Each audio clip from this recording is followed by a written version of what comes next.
All right, welcome everybody to the regular city council meeting for December the 6th, 2022. Can I get a report from the closed session, Mr. City Manager? Yes, council considered the items listed in closed session, including litigation and performance evaluation, and there was no reportable action. All right, thank you, sir. I'll now call the meeting to order. Can I get a roll call, please? Vice Mayor Sandu. Here. Councilmember Papineau. Here. Councilmember Vandenberg. Here. Councilmember Lozano. Here. Mayor Farmer. Here. If everyone would now please join us in a silent prayer followed by the flag salute.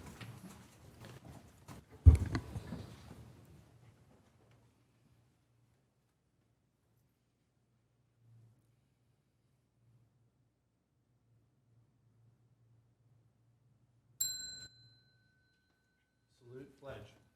I pledge allegiance to the flag of the United States of America and to the republic for which it stands, one nation, under God, indivisible, with liberty and justice for all.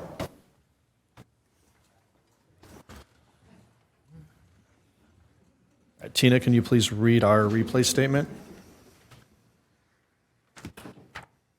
This meeting of the Galt City Council will be cablecast on Metro Cable 14, the local government affairs channel, on the Comcast Consolidated Communications and AT&T Uverse cable systems. The meeting is closed captioned and webcast at metro14live.saccounty.gov. Today's meeting replays Friday, December 9th at 9 a.m. and Saturday, December 10th at 9 a.m. This meeting can also be viewed at youtube.com/MetroCable14. All right, thank you. At the request of the city manager, we are actually going to be pulling items F, G, and H this evening and moving those to the December 20th meeting. This would be the certification of the election results and the reorganization of the city council. So those will be moved to the December 20th meeting. So with that, we'll be moving on to item I, which is agenda approval, additions, and/or deletions. Is there anything else from council? All right. Then we'll move on to item J, presentations. First presentation this evening is going to be from the Galt Community of Character Coalition, Pride in Community, Caring, and Compassion Award.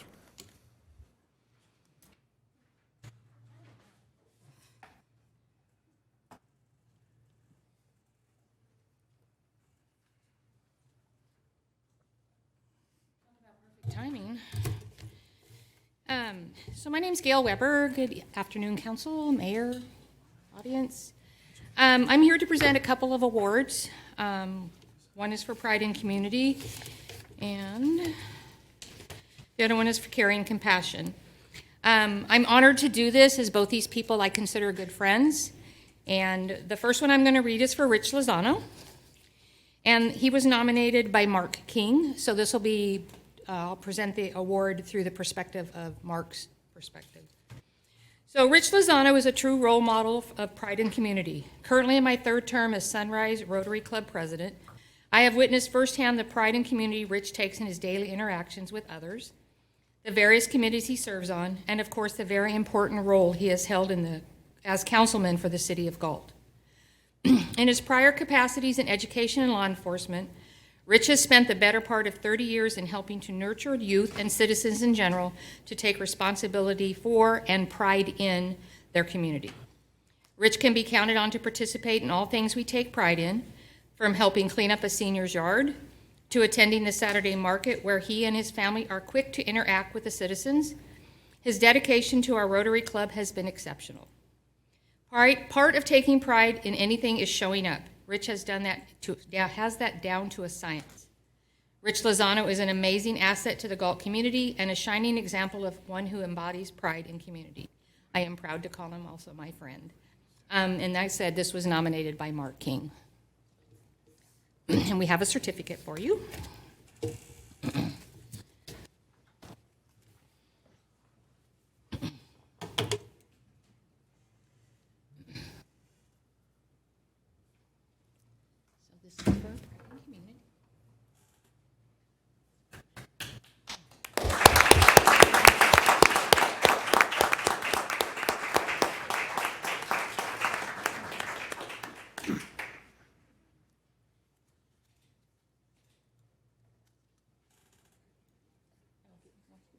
Yeah, I'm here, Mark. You're the one that nominated me.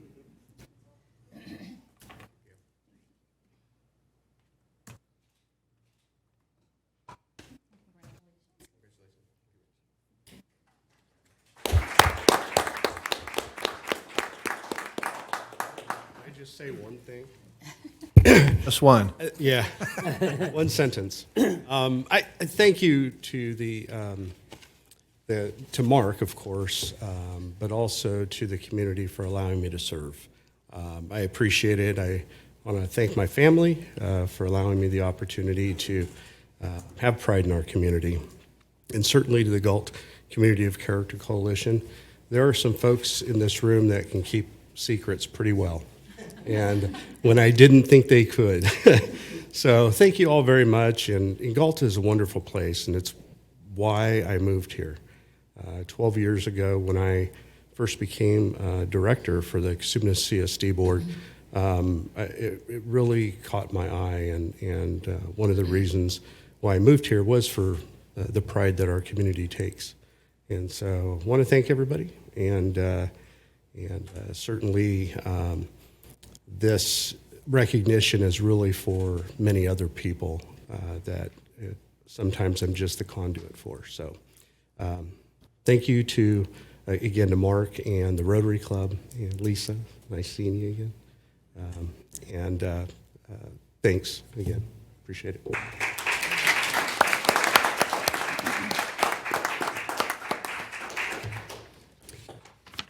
This next one is for Care and Compassion. This was an award presented actually in March of 2020, but due to the current COVID situation, we weren't able to present it to this woman. This is for Laurel Shamber, who I consider a very dear friend. Laurel Shamber, and this I nominated Laurel for this. Laurel Shamber is a true model of caring compassion in the Galt community. Laurel works as the Community Outreach and Public Education Officer for the Community Service District, or CSD. Laurel is the person who coordinates the ladder truck for the Galt Extravaganza and works with Galt Police on the community toy drive. What is so impressive about Laurel is her heartfelt dedication to the community and positive outlook no matter the circumstances. In a recent interview, Laurel talked about her outlook on Galt. We are fortunate to live in a community that deeply cares about others. I see consistent evidence that we all truly care about our neighbors and others that live in our community. In a time when there is so much negativity and struggle, there is always a helping hand to be found in Galt. I have seen the evidence of small things that are needed to help a child feel better about being in school, and larger needs for when a family loses a home to a fire. In our community, there is always someone to answer the call to help fill the need of someone less fortunate. Laurel spends many weekends and weekdays, especially in December, working on various aspects of the community toy drive, collecting toys, sorting toys, delivering toys for both Elk Grove and Galt. If she hears of a family in need, she rallies people and gets that family taken care of. Laurel is also someone who is never seen without a smile on her face. Laurel also spends many weekends doing educational activities for the kids, again, both in Elk Grove and Galt. In addition, she helps families protect their children by doing car seat checks. She is also the first one to help a friend move on one of her few days off. Laurel is always willing to help anyone in need at any time and always finds the resources to get the job done. Laurel never asks anyone to do something she's not willing to do herself. When help is needed, she invites you in and shows you how great it feels to help others. As Laurel has noted, together we can all make a difference in the lives of family and children. Laurel Shamber is a true asset to the community and an outstanding model of caring and compassion, and I am proud to call Laurel my friend. I'm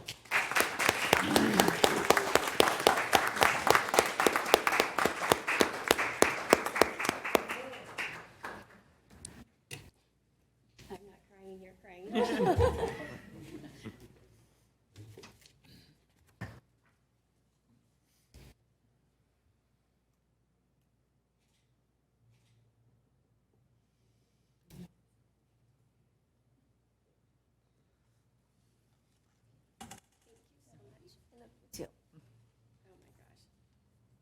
Thank you very much. Do I need to say anything? It's up to you. Oh my gosh, my boss is sitting there going, no, don't let her have an open mic. I'll keep it short and sweet. I love what I do, and I hope it's evident that I truly do have a passion for what I do. And I don't do it for anything other than pure selfless. I do it because it brings me joy when I help somebody else. That's the bottom line. If I can help somebody else, it's my own selfish need. I'm like, I feel so much better. I just helped somebody else. And every year at Christmas, something will drop in my lap that I personally can do to help another kid have, or a family have a better holiday.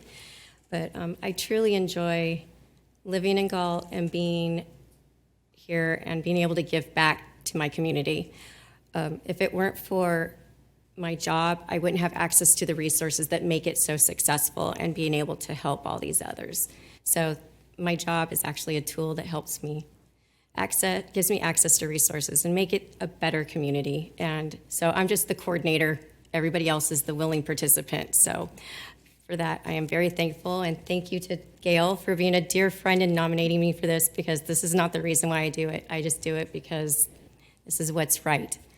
And I truly enjoy being part of this community. And I thank everybody for this. Thank you.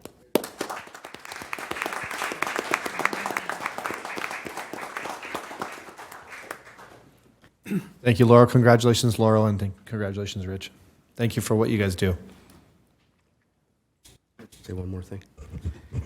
Laurel, I just want to point out for everybody that not only is she doing all these wonderful things through work and through the fire department, but she's also on our Measure R committee.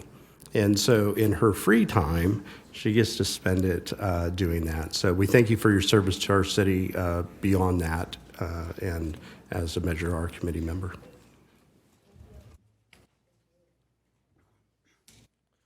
All right, our next presentation this evening is going to be a cannabis regulation overview from HDL Companies. Thank you, Mr. Mayor. Lorenzo Hines here, City Manager. So our friends from HDL, Ajay Kalori, will be presenting the cannabis regulation overview tonight. On May 3rd, Council directed that there be a conversation brought back for council discussion regarding cannabis regulations within the city. Tonight's presentation provides an informational overview and sort of a pre-briefing for that discussion. That discussion will take place on the December 20th agenda, but I thought it would be great if we could at least get some information about the industry from a California perspective, and also get some information as to how this would look here in the city of Galt. And luckily, our friends at HDL have expertise in this area, and so they're going to give us this presentation tonight. And I don't know, Ajay, are you on the line? Yes, we can. So, Ajay, we are here at the first slide, and I'm going to turn it over to you, and just let us know next slide, and we'll keep the pattern going for you. Okay, great. So thank you. Thanks for the introduction, and thank you for having me. Again, my name is Ajay Kaluri, and I work for HDL Companies. I've been asked by city staff to lead a high-level discussion of cannabis policy in California. I've prepared roughly a 20-minute presentation. After the presentation, I'll be able to respond to any questions from the City Council. So let's jump right into slide 2. So first, a little bit of background about my organization. HDL is a consulting firm that works with local government agencies.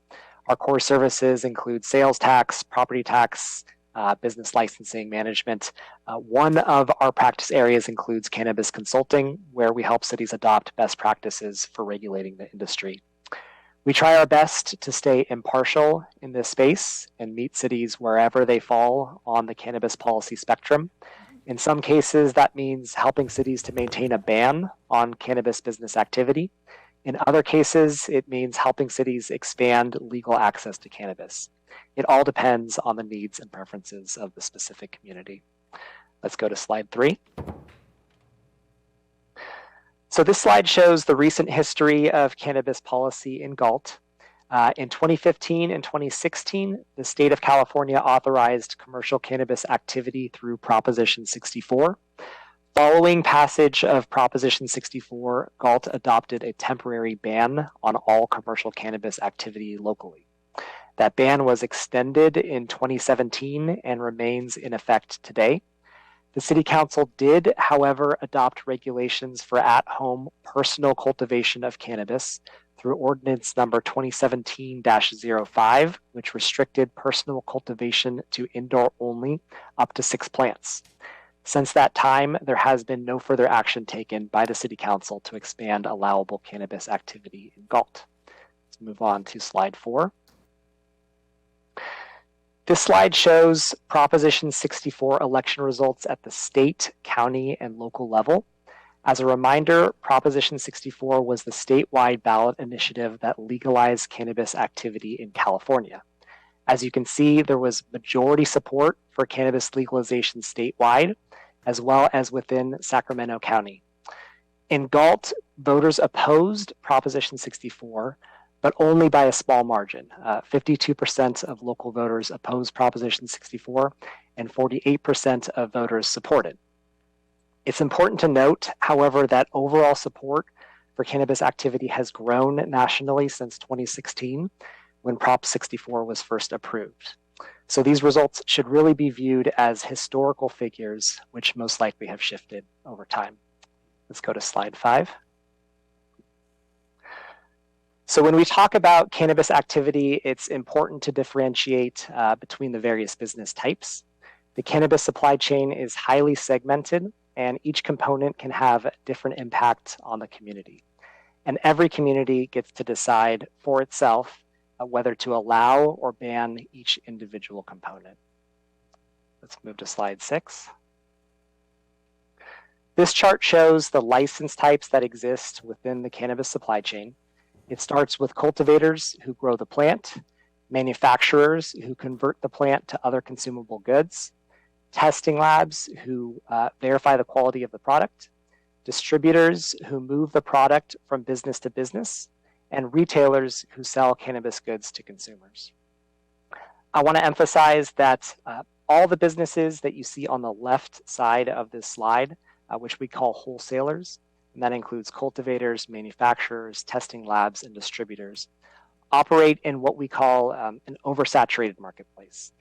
There are far more wholesalers in California today than there are licensed retailers to sell product.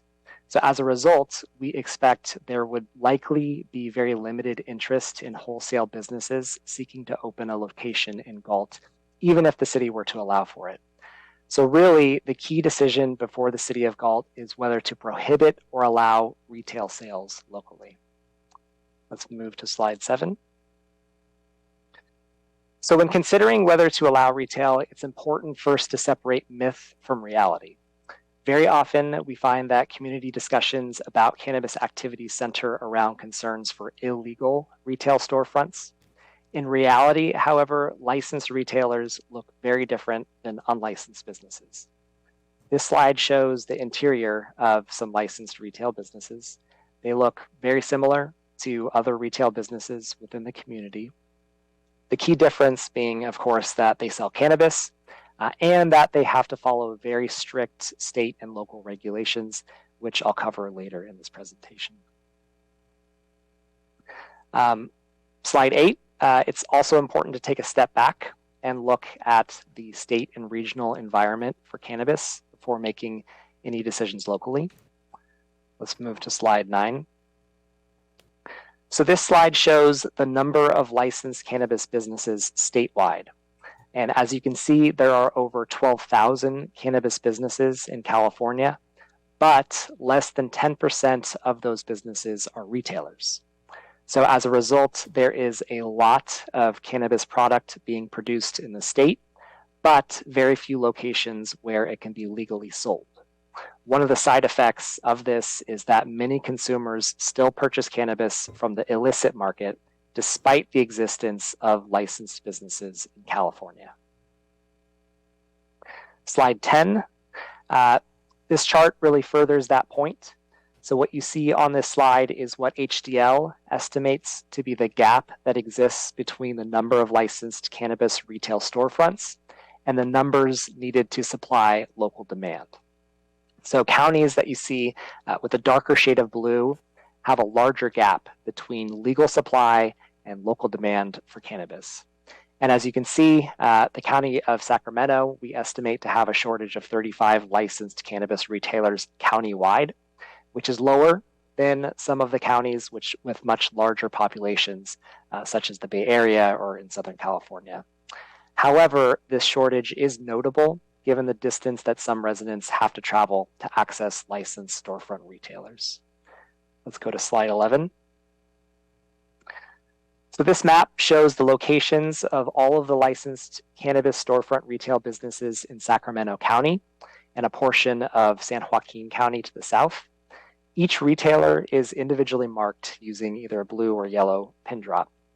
And as you can see, cannabis storefront retailers are concentrated around the cities of Sacramento and Stockton.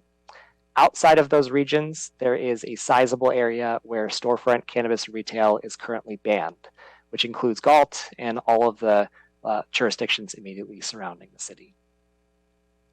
Let's go to slide 12. This map shows the cannabis delivery services currently operating within the city. Each blue dot that you see here represents the advertised location of a cannabis delivery vehicle that's marketed on weed maps and available for at-home delivery to residents in Galt. As of earlier this week on the website, there were 2 delivery services advertised as operating in the city. Both are licensed by jurisdictions within Sacramento County. The purpose of this slide is to show that despite there being a ban in place within the city, there still is, in fact, some commercial cannabis activity taking place outside of the local regulatory oversight of the city. Let's move to slide 13. This slide identifies the surrounding jurisdictions that permit cannabis activity for comparison purposes.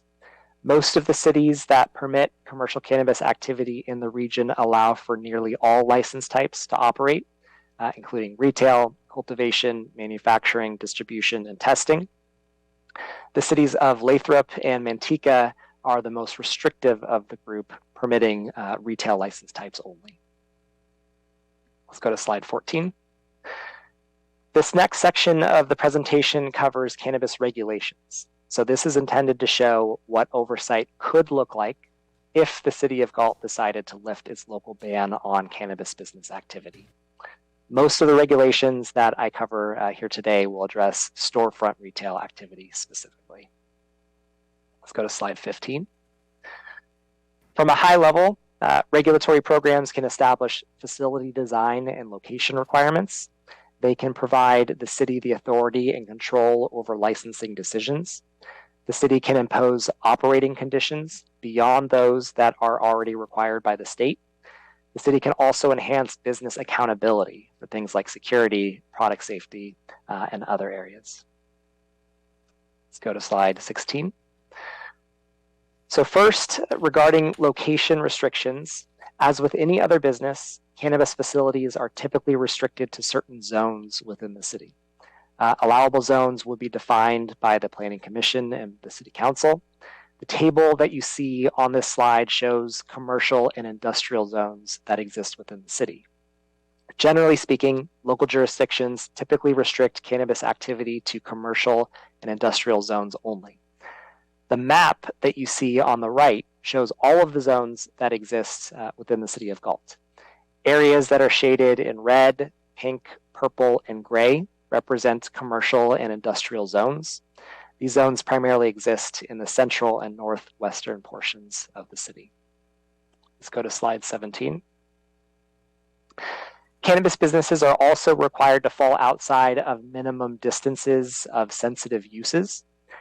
These sensitive uses, as defined by the state, include schools, commercial daycare centers, and youth centers. And the state mandates that cannabis businesses be located a minimum of 600 feet from these facilities. But cities also have the authority to extend these minimum buffers beyond 600 feet or to recognize additional sensitive uses, such as parks, libraries, or any other facilities. Let's go to slide 18.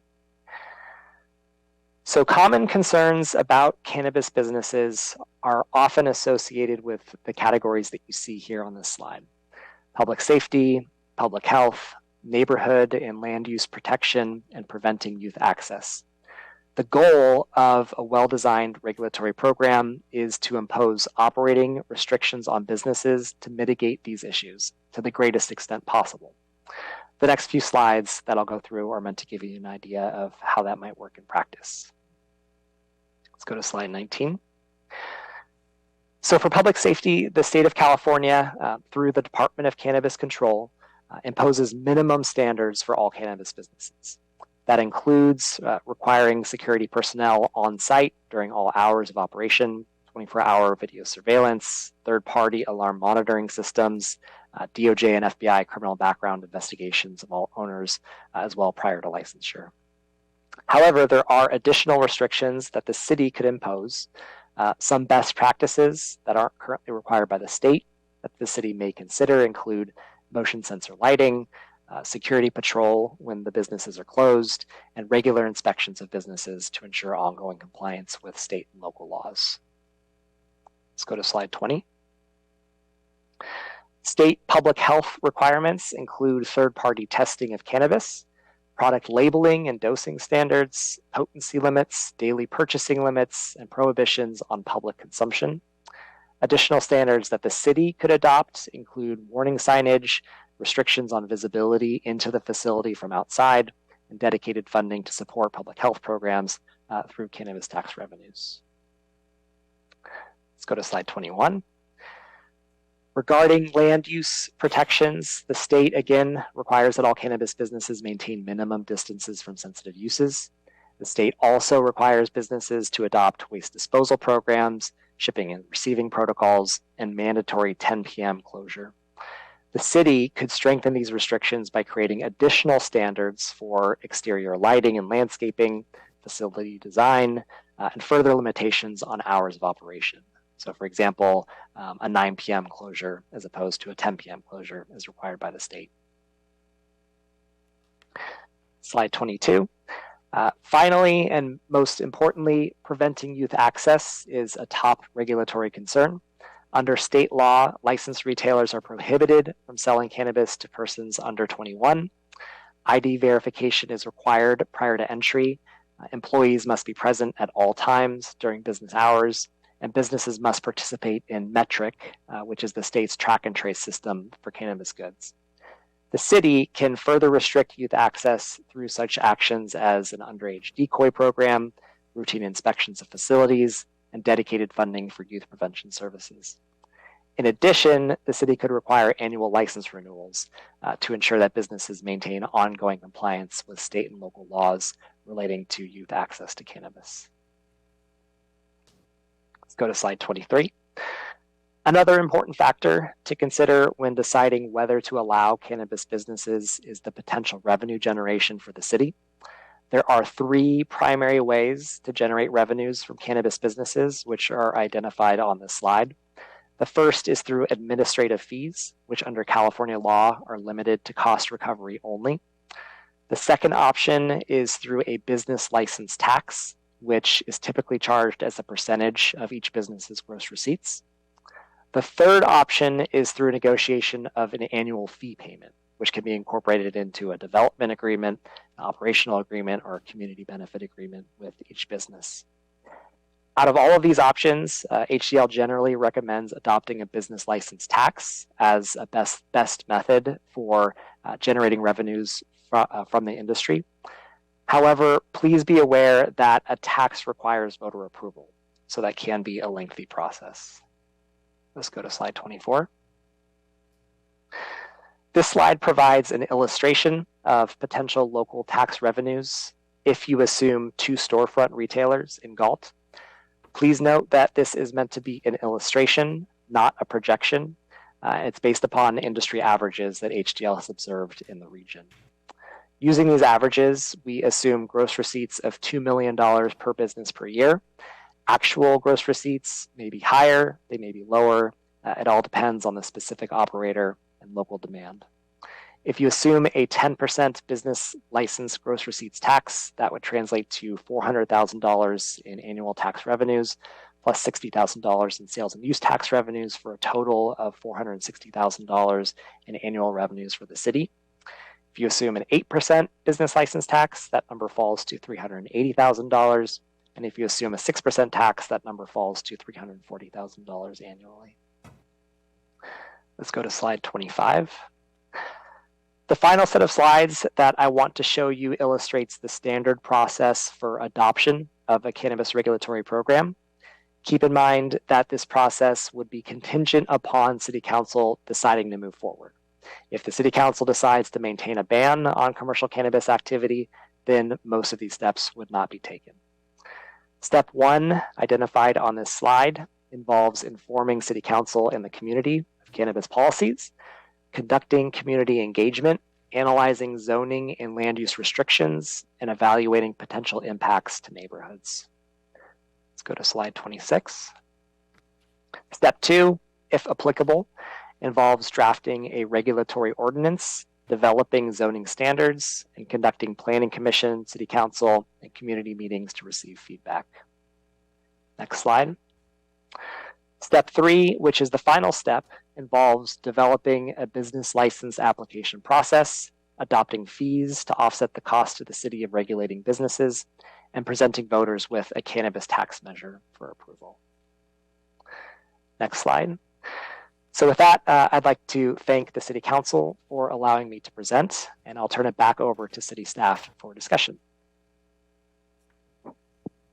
So, Mr. Mayor, members of the council, that is a informational overview of the cannabis industry, cannabis trends, cannabis legislation, voting history, what an industry would look like. It's just the cursory level here in Galt. And Ajay is available for any questions that you may have. And just wanted to remind, particularly everyone in the audience, that this will be a series of discussions. So tonight is just the introduction to make sure that we're all sort of drawing from the same factual pool.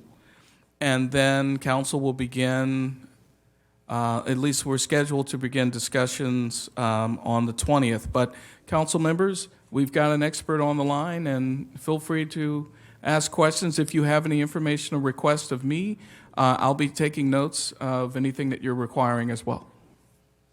I have a question. Hi, Jay. This is Jay.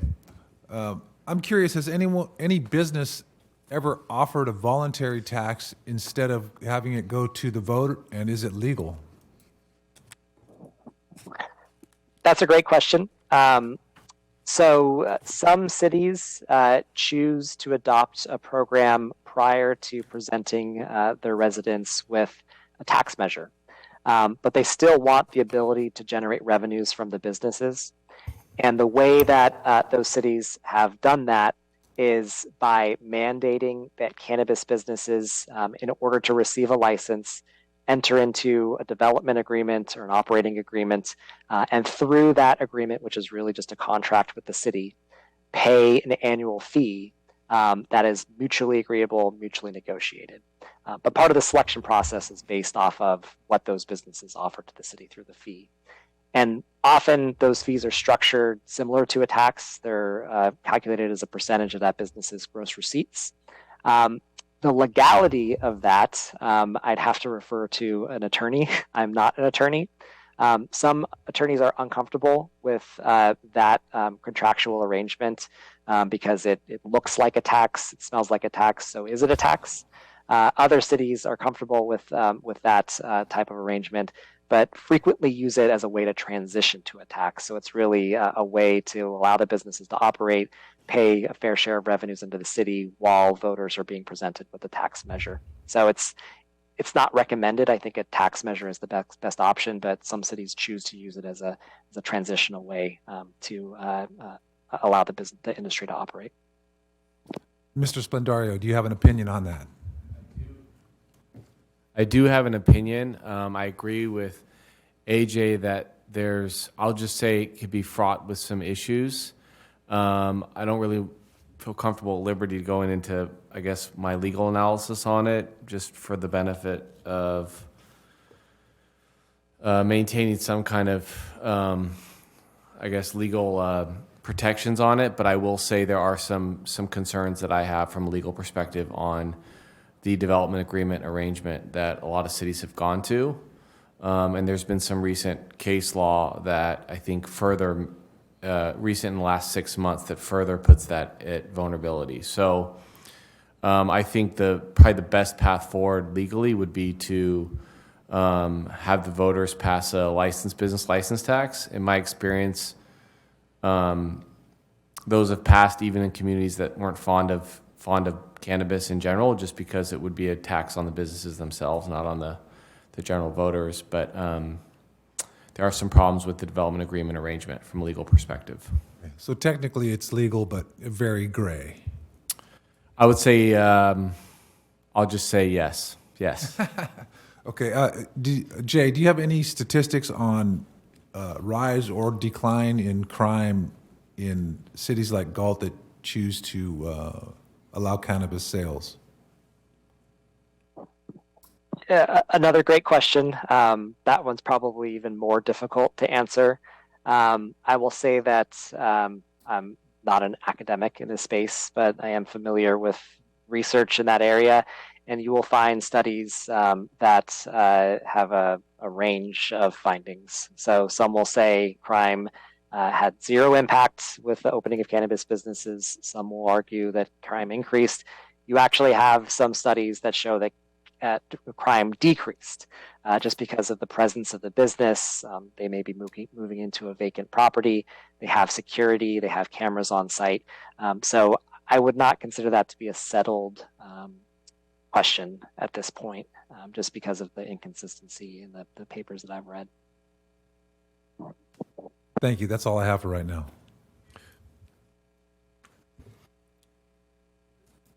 AJ, I appreciate your presentation and the thoroughness of it. You've probably done this a few times, I suspect. I have a couple of questions. This is Councilmember Lozano. Can you talk a little bit more? You kind of glossed over the slide 8, which talks about local environment. And my question about that is local environment related to the is it local environment related to the constituency's desire for this type of storefront, or is it local environment related to geography and those types of things? It was intended more as the regional environment. So, what does it look like statewide? And then zoning in on Sacramento County in particular.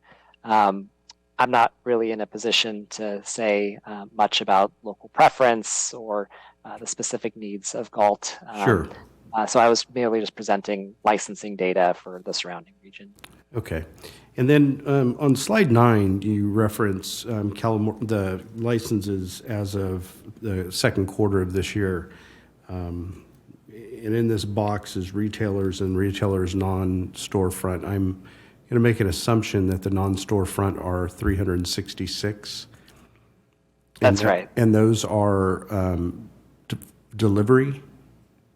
That's right. Those are delivery-only businesses. They're not open to the public, but they can deliver to people's residences. Okay. And so of the 849, how many of those have dual licenses? For both retail and delivery? Correct. Most jurisdictions allow their storefront retailers to deliver by choice. I don't have statistics on how many of them actually do. Many of them choose not to, just because it's not nearly as profitable as storefront activity. Okay. All right. And then another question I had was related to the retail market being short 35 in Sacramento County. How is that data what data is used to determine that? So that is based off of a number of assumptions, but they're grounded in studies that have looked at this that show that anywhere between 10% to 20% of a population are regular cannabis consumers. Some studies show at the higher end of the range, others show at the lower end of the range. Then we look at the number of retail businesses that would be needed to supply that demand based off of the typical number of customers that a retailer could support. And so we look at the total population of a community, use general projections for how many of those are consumers, and then we look at industry trends for how many consumers a typical retailer can support. And that's generally the methodology that we use to come up with that projection. It does not factor in a lot of other variables, such as neighboring jurisdictions. So, for example, in Galt, I would argue that if you had retailers open locally, you'd get some capture from surrounding cities because there aren't any other retailers nearby outside of Stockton and Sacramento. It doesn't take into consideration travel and tourism and a lot of other factors. So it's a back of the envelope calculation, but we found it to be really helpful in just looking regionally statewide at where the businesses are, where they aren't, where demand is, and where we think there's an unmet demand. Okay, I have a couple of more questions, but I'll pass on them for now and allow my colleagues to continue. Thank you. Sure. Jay, this is Mayor Farmer. I have a few questions. I did also have a question related to what Councilman Vandenberg asked. So maybe if that's not something you can have tonight, maybe as this conversation proceeds in the future, I would like to see data regarding crime before and after cities that went from not having cannabis, retail cannabis to then having retail cannabis. I know that they can be objective, I guess, that data, but and primarily data showing cannabis-related crimes like arrests for marijuana. What I'm looking for is a correlation of any decrease at all in the arrests for regarding illegal cannabis if there is a legal sales presence in that community. So if there's any data that could be presented to this council in the future, that would be great. A question I have for you, Jay, is you talked about the different taxes. It seems like there's a broad range, and I mean, I guess a city could try to levy whatever they want, but is there a percentage tax that seems to be the most popular? Because I know that I've heard people say, well, we live in a town where, retail cannabis is available, but the tax is so high that people tend to still buy it from the illegal market. So is there like a sweet spot that you found with other jurisdictions, Jay? Yeah, that's a good question. We recommend somewhere between 4 to 6% gross receipts tax on retail. There are some cities, primarily early adopters, that had higher tax rates, up to 10%. But you're right that the tax has to be viewed not just in comparison to other cities, but also in terms of the impact it has in either attracting customers to the legal market or pushing them into the illicit market. But taxes aren't the only variable in that. There's a lot of regulatory costs that the licensed businesses have to meet. A lot of other costs that drive up the cost of legal cannabis relative to illegal. So even if you charged a 0% tax, you'd still have the issue of consumers choosing to purchase from the illicit market just because of the price difference. So it's a variable, but broadly speaking, we recommend somewhere within that range of 4 to 6%. Okay, thank you. And this question would be maybe towards Mr. Splendario related to tax. You mentioned about, to Councilman Vandenberg's question about, could you just come out with a tax and not have to go through the whole voter approval of such a tax? So assuming that the proper way to ever have something done, if something was to be done, would I be assuming that we would basically, something like this would have to wait until 2024, the next election cycle, to have something like that go to the voters, or does that require some kind of high cost with a special election of some sorts? Likely as a general tax, I believe would have to wait until the next general election. Special taxes, you have a little more flexibility. Maybe you could consolidate with the primary elections either in March or June. But likely this would be a general tax, and so it'd be out there a couple years. Okay.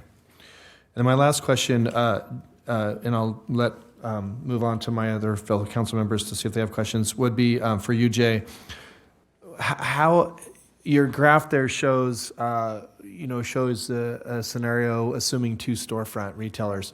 Well, I would guess that if the city of Galt were to consider allowing retail cannabis, that there's going to be a lot of businesses that are going to want to come open.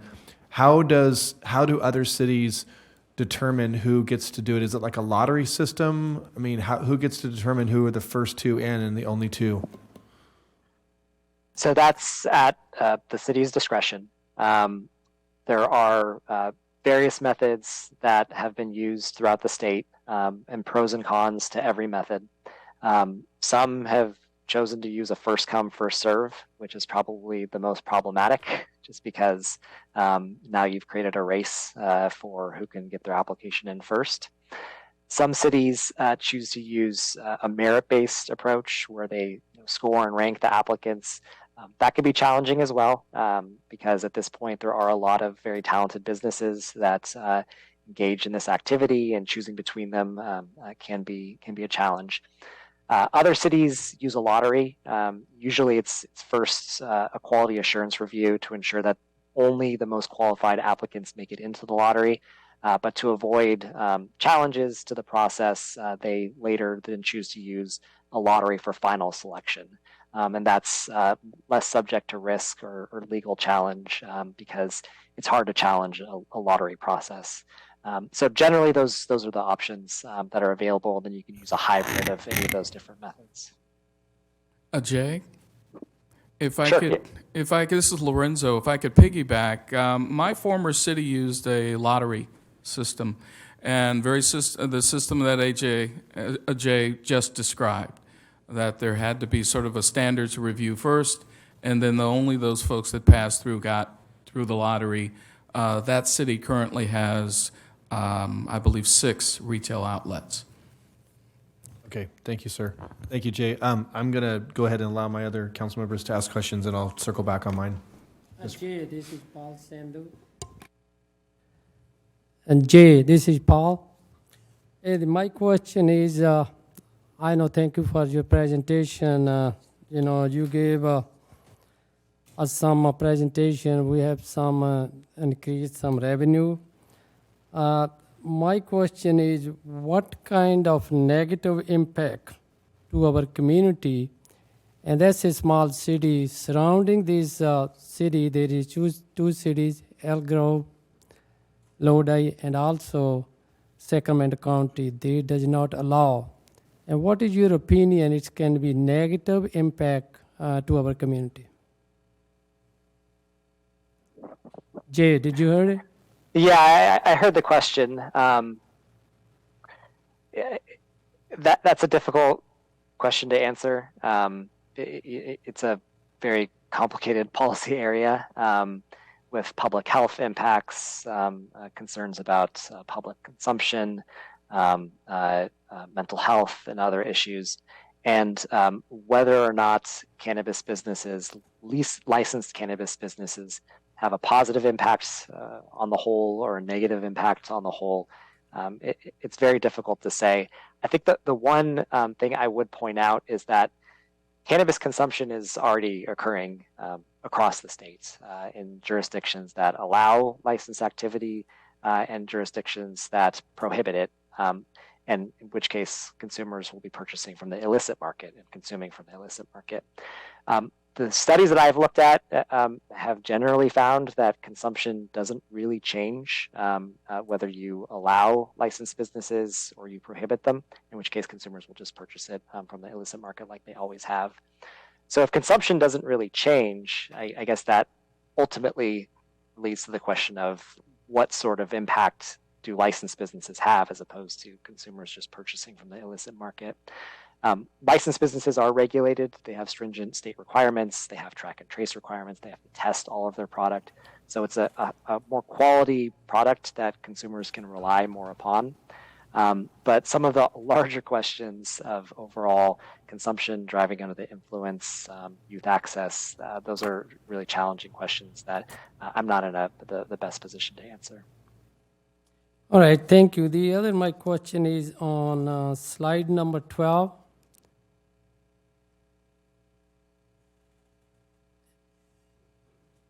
Mhm. And what that red dot mean that?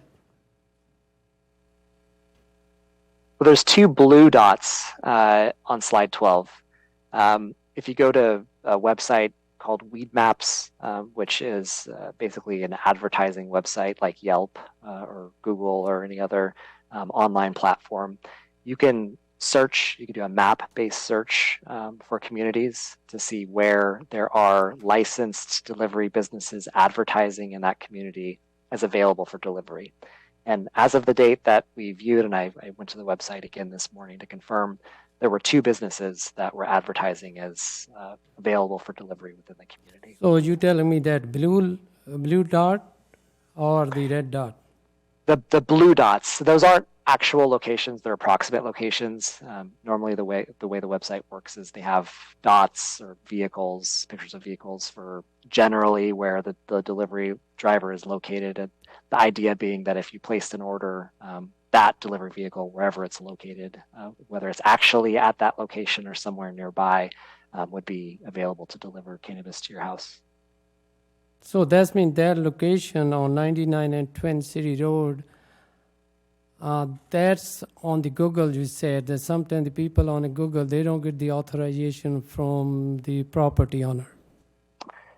It's not actually operating at the property there. It's meant to communicate where the vehicle is. So it could be moving, it could be stationary, but it's not based on a facility that's selling cannabis. It's a delivery driver that's willing to deliver. So I'm anywhere talking about within a certain how you get that information. It's based on an online platform that the business itself identifies its location.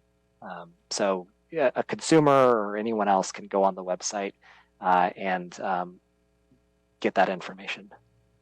All right, thank you. Yeah, thanks, Jay. It's Kevin Papineau. A little follow-on to Vice Mayor's question there regarding delivery. That's regulated statewide. Is there any radius where a certain delivery business is allowed to go to, or can they just, deliver anywhere in the state?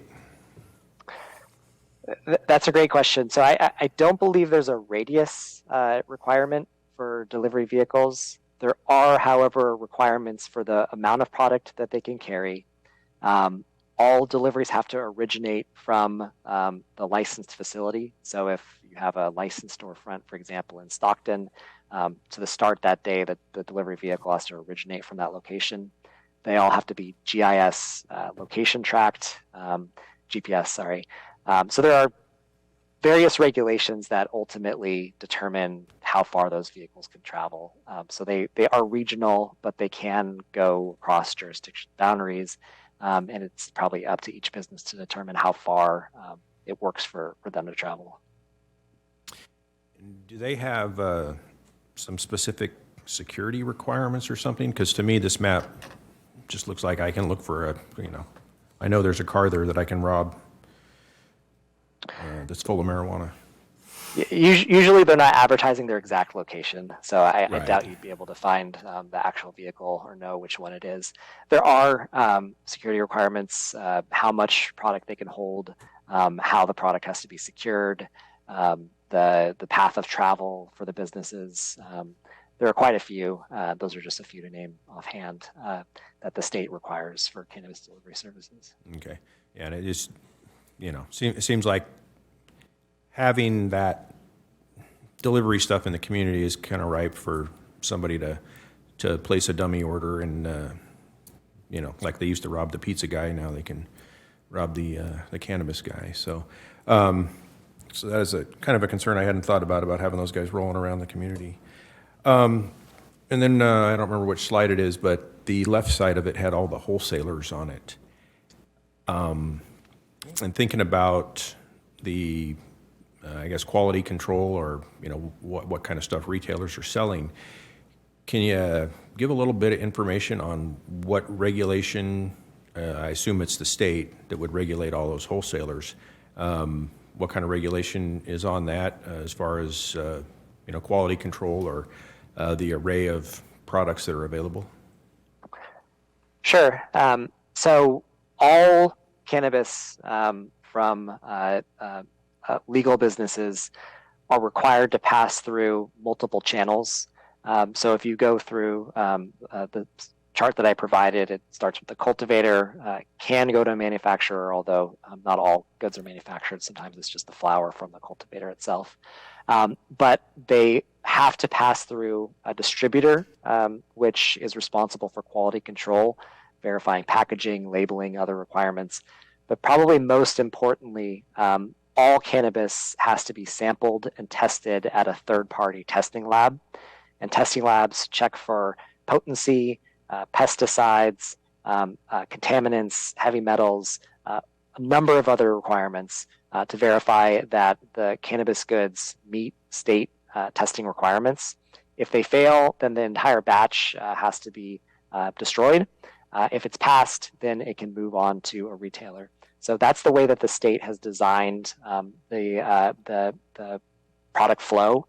And to enforce that, they have what's called the metric track and trace system. So all cannabis goods from the point that's planted in the ground through the entire supply chain is tracked and managed through the state's track and trace system until it's ultimately sold to consumers. Okay. Is that overseen by Consumer Affairs, or is there a separate agency? A separate agency is called the Department of Cannabis Control, but I think it is under the Department of Consumer Affairs. Thanks. Thank you. And just one final question. As far as the land use regulations and where they'd be allowed, there's a lot of regulations listed as to where they can't be. And I don't know, maybe Frank can kind of address this too. But it seems to me that you don't want it near a sensitive area, but you also don't want it totally out of sight. So is it possible for a jurisdiction to specify a certain geographical area where it could be allowed rather than just trying to go around and pick out areas where it can't be? That's correct. We have seen that. So some cities focus strictly on where they can't go and define buffers and zoning requirements. And later they may find that they've literally buffered out the entire community. So it's a balance that you have to strike. But other cities choose to adopt overlay zones. So they do recognize buffers, they do recognize zones, but there are certain areas where they want the cannabis businesses or would prefer that they locate. And if that's the case, you could adopt an overlay zone for that area and even disregard, in a few instances, nearby buffers if you think that that area is appropriate for a cannabis business. Okay, thank you. Jay, this is Mayor Farmer again. I just wanted to share a thought. You were talking a minute ago how you were talking about sharing data that showed that consumption usually did not change in cities that brought on retail cannabis. Did I hear that correctly? Is that a statistic that you said? That's correct. But again, in this space, there are conflicting studies, right? But generally, that's the impression that I've gotten from those. Yeah, I know all data. I mean, data can be different from depending on who's taking it. I get that. I just thought it was interesting because we were asking questions about decreasing in crime and illegal sales. But I guess if you had 1,000 transactions or 1,000 usages taking place in a city, and now that city then had retail cannabis, and there's still only 1,000 usages, that you would have to assume that some of those now users are now using it from a legal source and a legal source just based on what you just shared. I mean, one would think. That's right. A lot of sales for licensed businesses as they open is merely a transition from purchases from the illicit market to purchases at a licensed business. Okay, thanks. So I know, I mean, there's going to be a lot of questions we're going to ask, and again, council has obviously can ask any questions, we can continue, but I think I want to ask if there's any public comment. Well, what I want to say to the public before we go to public comment on this item is that, again, like the city manager stated, this is simply just a kickoff discussion about this. We don't know, it'll be ultimately up to the city council this evening to decide what direction we go, if we're going to want to have another discussion, make this an agenda item for further outreach, or what, I don't know, because we haven't got to that point this evening. But I just want to let you know we are not making any decisions of any importance tonight. This is just simply us bringing this to the city council for a discussion. So is there any public comment? Ken Lee. Mr. Lee?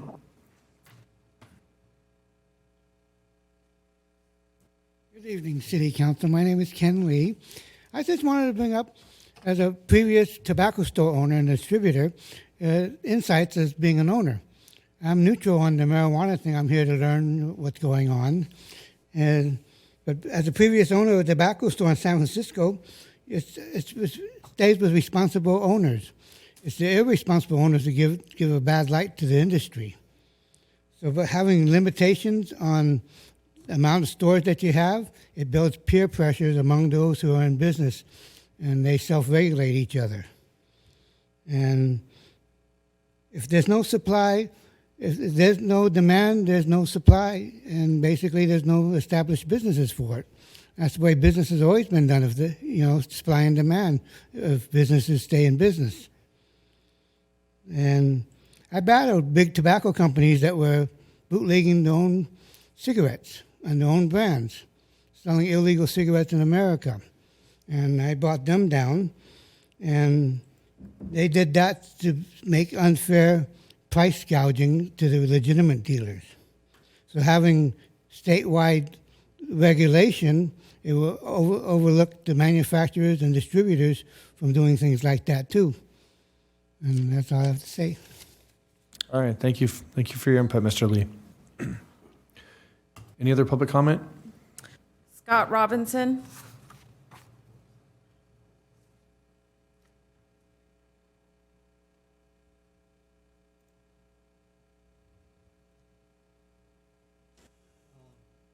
Good evening, City Council and staff. My name is Scott Robinson, and I'm the owner of Galt Cannabis Company. We're not operating yet, but we hope to at some point. Thank you for allowing me to make this comment, and thank you to HDL and the other presenters. There was a lot of information about the city's regulatory options and what they could expect financially if they did allow commercial cannabis to operate here in Galt. I think it's important to also discuss the people that are using cannabis and how they benefit from it. CBS reported that the fastest growing demographic reporting cannabis use in the United States is seniors 55 and older. In a survey of Medicare recipients, 21% of respondents reported that they were current users of cannabis for medical purposes. Survey respondents were most likely to report using cannabis products to address symptoms of anxiety, chronic pain, depression, glaucoma, and as a sleep aid. It's important to allow safe and convenient access of cannabis to our seniors and to our veterans. Most visitors to cannabis dispensaries are buying products to improve the quality of their day-to-day lives. These products are things like cannabis edibles, tinctures, and topical creams that have specific dosage increments and recommendations. Many products are not even intoxicating if used at the recommended doses. With the opioid and fentanyl epidemic and the dangers of the illicit market products, it is now more important than ever for people to purchase their cannabis products from a licensed cannabis retailer. These products have been lab tested down to the parts per billion to be deemed free of molds, pesticides, and other harmful compounds that the illicit products may carry. Please consider amending the current ordinance to allow commercial cannabis retailers in the city of Galt. Thank you for allowing me to share this information. I hope you have a good night. Thank you, Mr. Robinson.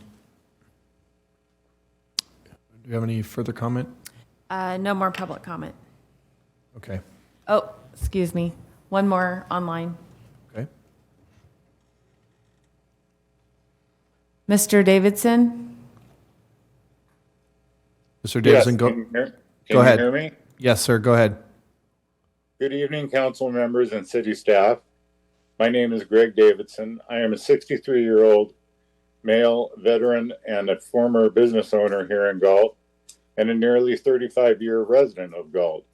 I am confined to a wheelchair following a motor vehicle accident in November of 1984.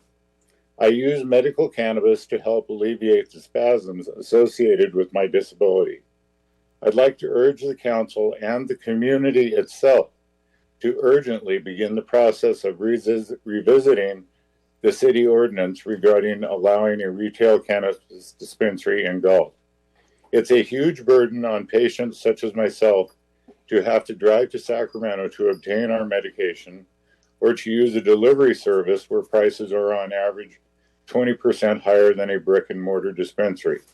And many of us are unable to make the drive to Sacramento or Stockton for health reasons or transportation issues.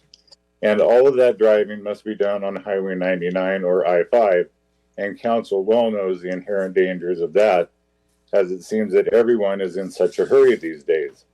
I've visited many different dispensaries in Sacramento, and all are set up so that your California ID must be scanned before you're allowed into the dispensing room. All also have armed security on duty. I feel safer in a dispensary than I do in a bank. My personal experience also supports the data presented by HDL earlier, as there are always more customers than salespeople. The regulated market provides a tested product, whereas the illicit market does not. This is an important issue to medical users such as myself. Councilman Papineau raised concerns about vehicles full of cannabis rolling through the city, ripe to be robbed like the old pizza delivery robberies. To protect against this, every order in that vehicle has also been verified in the same method as the dispensary by getting your California ID on record.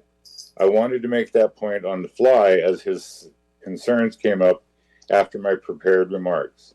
Please consider a safe and clean cannabis dispensary to operate here in the city of Galt. Thank you for your time. Thank you, Mr. Davidson.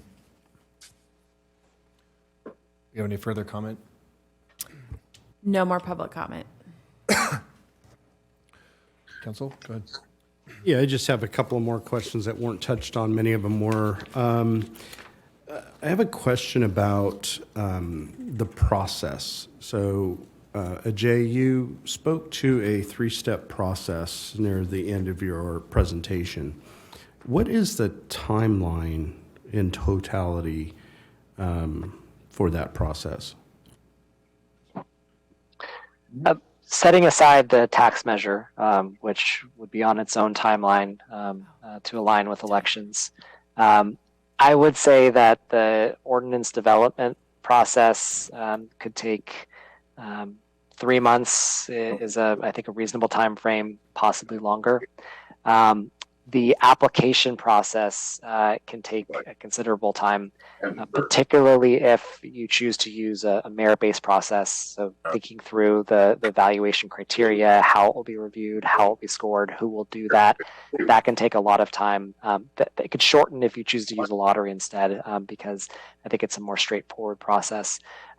So the application process itself, I would estimate maybe 6 months is a reasonable time frame.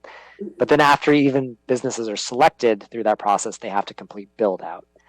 If it's new construction, it could take longer. If it's just a repurposing of an existing structure, it could take less. So anywhere from 6 months to a year. You probably would not see any businesses open for at least a year after adoption and approval of a regulatory ordinance. Okay. And then my other question has to do with it really is on slide 18 about public safety, public health, neighborhood and land use protection, preventing youth access, kind of all the points of community priorities. I've done a little research, including visiting a dispensary and talking to people in the community and such. One of the things that I'd like to further investigate if we can. And Jay, I don't know that you're the right person to do it, although you may be, is, as was mentioned earlier, some of the public safety impacts, like the rates of DUIs in our city from the time 2016, actually probably 2017 on, to see if there's any difference. Because what I'm hearing is we have a lot of new users of cannabis in our city, and it's based on, I don't know if it's data, but certainly folks in the community are concerned that there are new users now, that there are legal ways to access it. And so Drunk driving has nothing to do with that.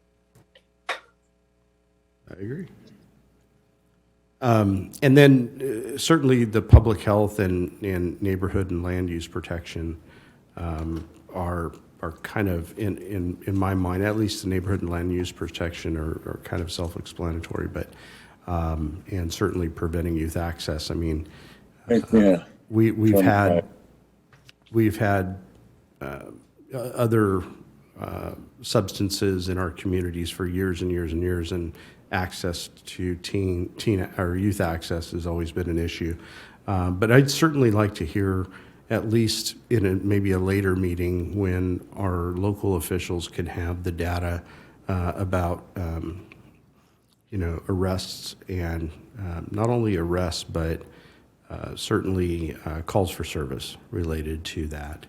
And then if we could access our county public health, I know they did a presentation at the Sacramento County Board of Supervisors about 3 or 4 months ago related to the public health piece of it. And just so that we get the full picture. And I would encourage anyone that has an interest to certainly visit a dispensary that you're comfortable with.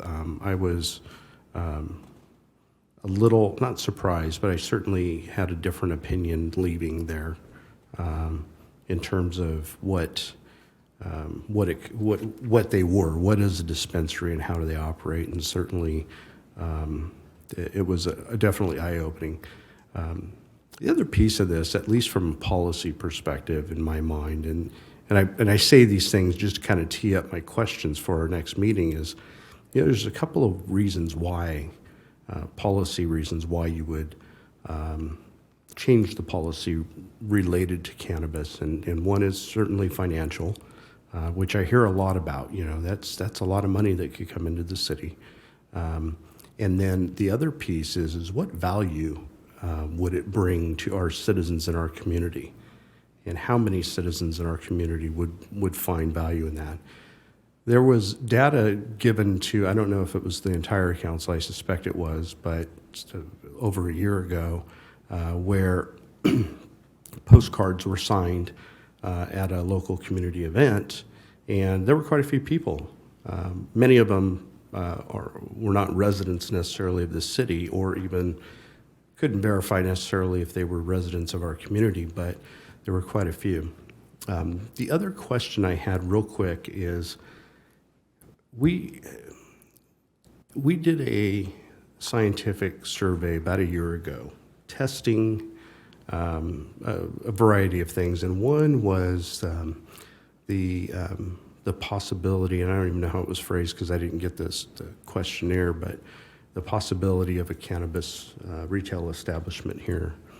And in the presentation, it was like 52% to 48% in 2016, sorry, when Prop 64 passed, was what our community or city residents voted. What was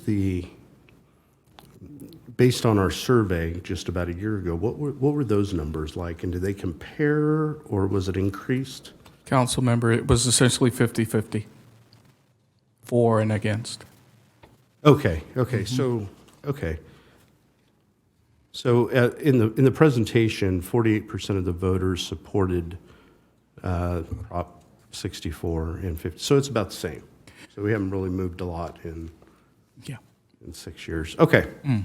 That's all I have, and I'd be happy offline at some point if the chief or fire service or anybody has questions about this public safety piece of this and kind of what we want to bring to the community in terms of a presentation.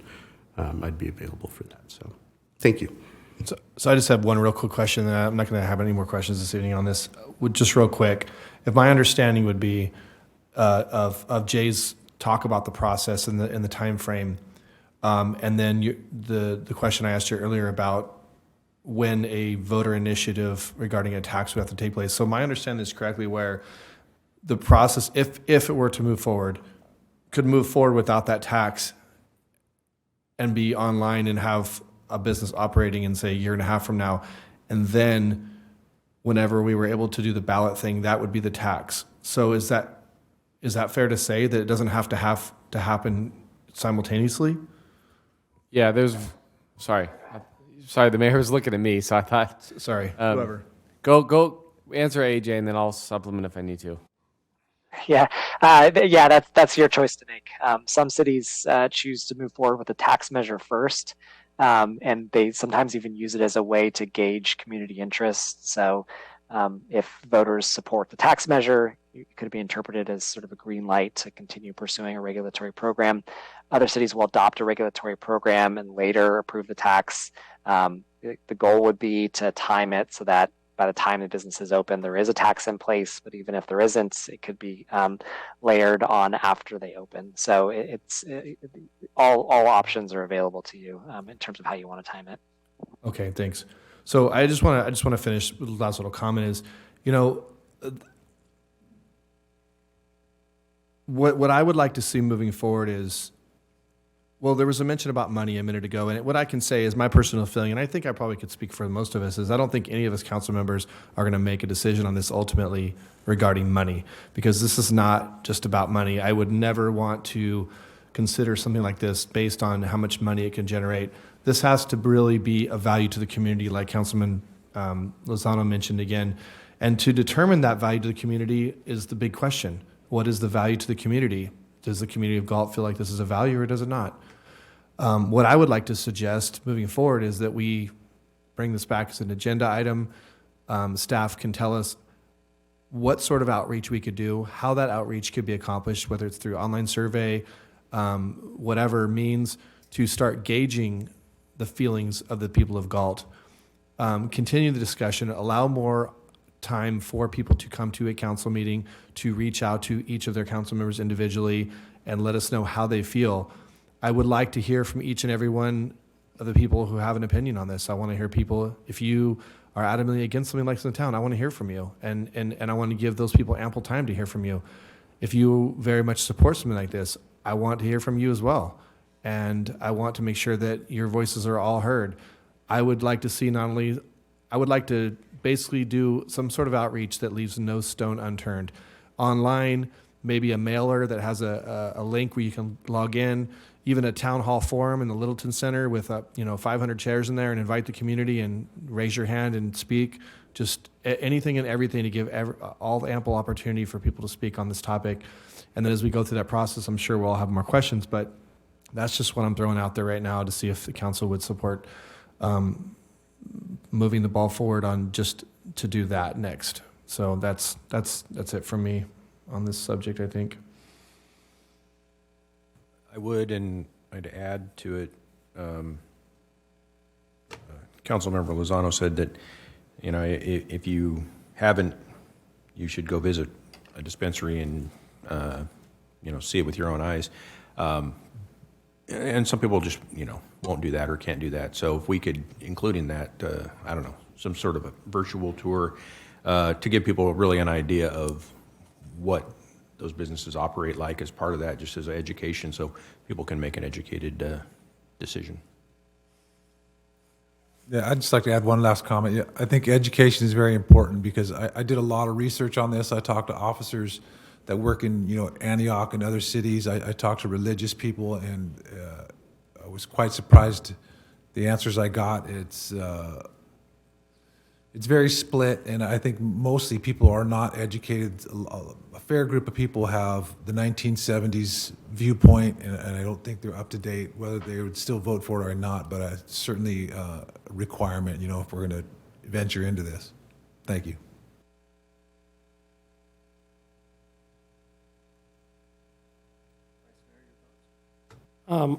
My thoughts are with my constituents. We need to be outreach, and if we're going to do some kind of survey, that survey should be very transparent. That survey should be tell what we bringing, what can be impact, or whatever positive or negative we need to evaluate. We also need to hear from the expert, both side of the expert. This is too early to make me a decision. There's need a lot of review, not a research on that. Thank you. Mr. Lozano? So would you consider that a consensus of coming back to us at a future date here soon with some of how we could Yes. move that forward and see? Well, yes, I understand the direction. Would you give us until the last meeting in January to Sure. formulate a plan? Absolutely. Because I know we had mentioned December 20th, and that's, given the task in hand, I'd like a little more time to think it through. Yeah, and maybe take some of the questions that have been asked, and obviously we'll probably have a lot more, and hopefully we'll have a lot of citizens asking questions, but that gives us the chance to really ramp up interest for the January meeting too, I think. Okay. So I do think it's fine. That it's interesting we're talking about tonight, being that yesterday was the anniversary of the repeal of the 21st Amendment regarding prohibition. So I don't know. Anyways, so no further public comment, Tina, on this? No public comment. All right, then we are going to move on to our next presentation, which is fentanyl awareness. So apparently, our speaker is not available this evening, and but the genesis or the gist of the presentation was to inform the public of sort of the many channels that fentanyl is slipping into our sort of everyday existence, and to just be aware of it. One of the trends that we're seeing nowadays is fentanyl-laced marijuana, and so that's why I thought it was appropriate to mention or to have a speaker here tonight. I'd like to thank Councilmember Papanow for bringing this issue to our attention so we could get it out and make sure the public is aware of it. I will reschedule that speaker for another time, and we'll get that information to everyone. Okay, thank you. With that, we'll move on to item K, which will be public comment. Tina? Under Government Code Section 54954.3, members of the public may address the City Council on non-agenda items. The public comment section is for the City Council to receive comments. Except for brief responses to questions, no discussion or action may be taken on any item that is not listed on the agenda. Please limit comments to a maximum of 5 minutes. Due to the statewide emergency, public comments may also be submitted as noted above via the options listed on the first page of the agenda for providing live public comment or prior to the meeting via email to pubcom@cityofgalt.org by 4 p.m. on the day of the meeting, which will be distributed to City Council, made part of the official minutes, and posted on the city's website prior to the meeting, but will not be read out loud. All right, do we have any public comment? Ken Lee.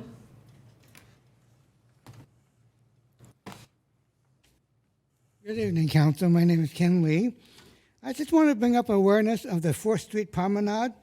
There was trimming and landscaping on the bulb out on the whole promenade, and they cleaned out the interior behind the shrubs of all the garbage and the leaves, and they raked up all the debris and trimmings. And it set the bar to the private landscapers, showing what the city does, cleaning up the mess instead of blowing it all over neighbors' places into the streets. And the only other part that I brought up, they didn't continue the trimming on C Street. All the bulb outs on C Street still need trimming. for public safety so they can see us when we try to cross the street. And I think I'd like to bring up that December was Public Safety Month for pedestrians and safety. There's still a need for the increasing pedestrian crossings. We're still having problems crossing the street. Most of my neighbors on Galt Place complain about it. We need more sign postings and senior venues, senior venues like Senior Center and Galt Place. We need pavement printing that it's a senior crossing, and we need decoys to catch and ticket the ones that don't want to stop for the pedestrians out into the street, and they still won't stop. When I use my walker, they don't care. They try to run my walker over, and there's still a need for benches on the 4th Street Promenade between C and E Street, because when we walk our dogs and everything from the senior center, there's no place to sit. You have to go all the way down to C Street or all the way down to F Street. And that's all I have to bring up. All right, thank you, Mr. Lee. Appreciate it. Any additional public comment? No public comment. Okay. Well, with that, we'll move on to item L, reports by city council members on regional boards, commissions, and committees. Mr. Vice Mayor? Nothing to report. All right, Mr. Papineau. So, brief follow-up to last meeting's report on our CAST meeting. One of the things we decided and both school districts were interested in doing was the fentanyl awareness. And I was directed to contact the district attorney's office to find out who they have to present on it. And that kind of went in a circle because they referred me to Arrive Alive California. And turns out they already do the, I believe it's called Real DUI Court at both high schools on the, whichever one doesn't have every 15 minutes, they get that. So they have a good working relationship with both high schools already. And they have a very robust fentanyl awareness program. So both school districts will be working with them to hopefully not too far into the new year follow through and get those presentations for the schools and for the community and parents and stuff. So that's just a follow-up to that. And then December 1st, the Metro Cable Commission met and was able to attend in person. And beginning with our meeting, I believe it's in January, we no longer have a remote option. We will be meeting fully in person. And we conducted a lot of regular business, but also had a couple of special events, proclamations, honoring Bob Davison, the outgoing director, and Don Natoli, who's been on the commission for decades. So it was a very nice event to send them off. That's all I have. Okay. Thank you, sir. And thanks for bringing that info to the cast. I saw that email. So, Mr. Vandenberg. Thank you, Mayor. I was at the Consumers Groundwater Authority meeting. Basically, we're close to finalizing our application for grant process. There's certainly not enough money there to start putting water in the ground the way I would like, but you can only ask for what is there. That was the totality of the meeting, really. Also, I went to the South Sacramento Conservation Agency. It wasn't too eventful other than they agreed to rent a new office in a new location. That's all.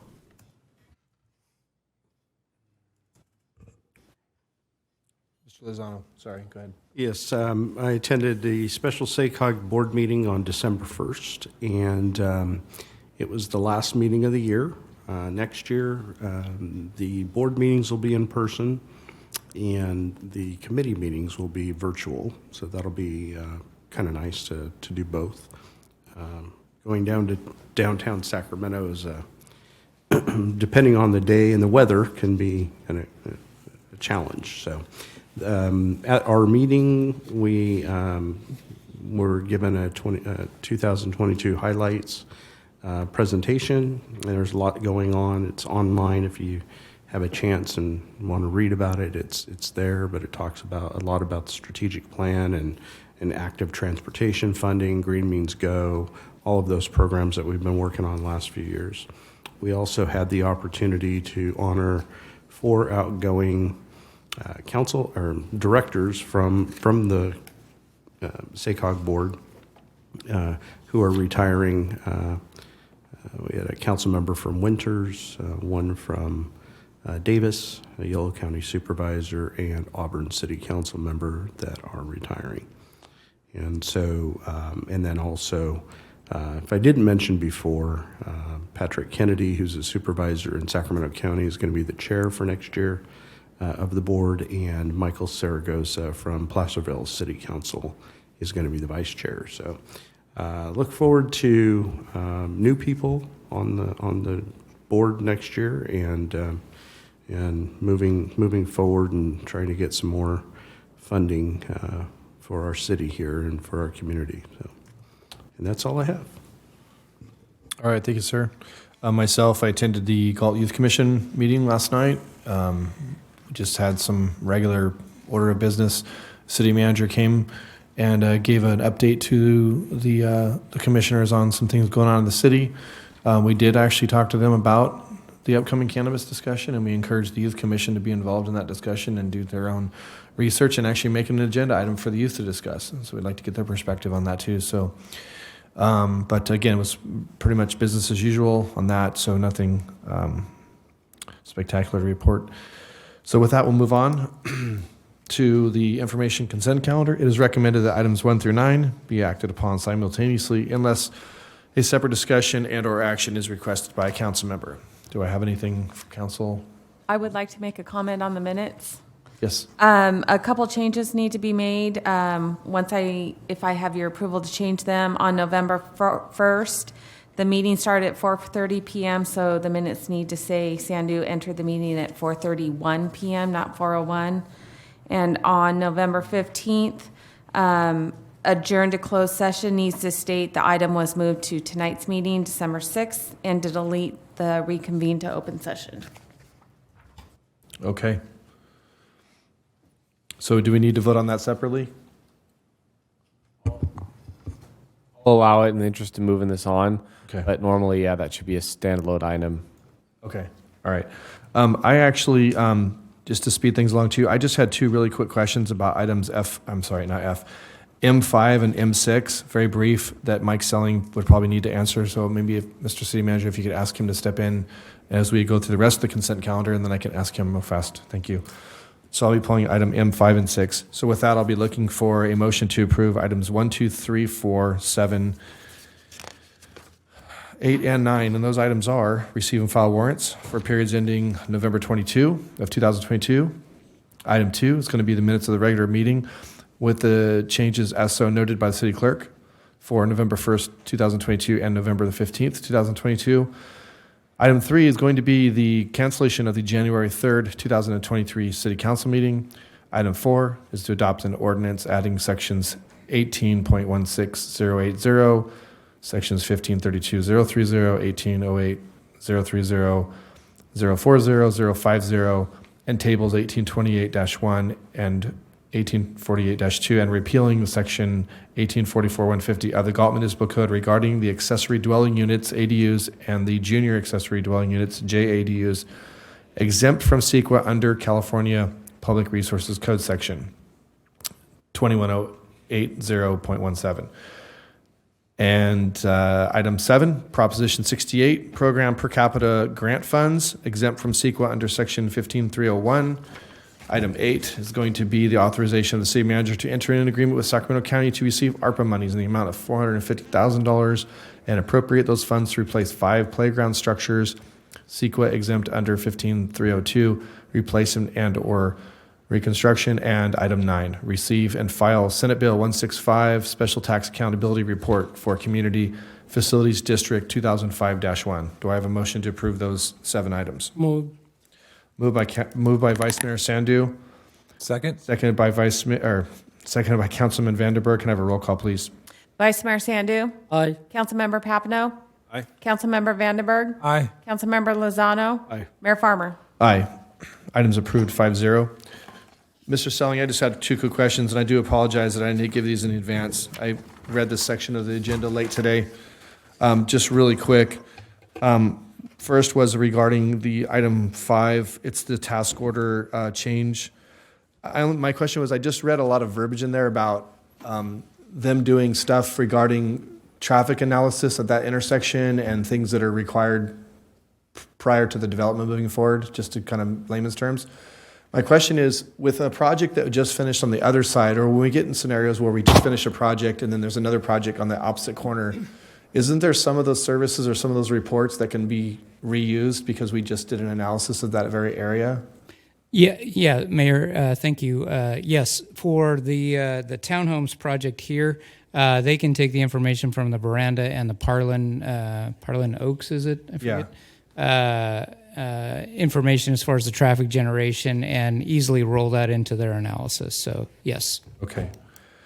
And then on the other item, M6, which is the 5-year lease agreement with S&L Wholesale for the warehouse space at 140 Enterprise.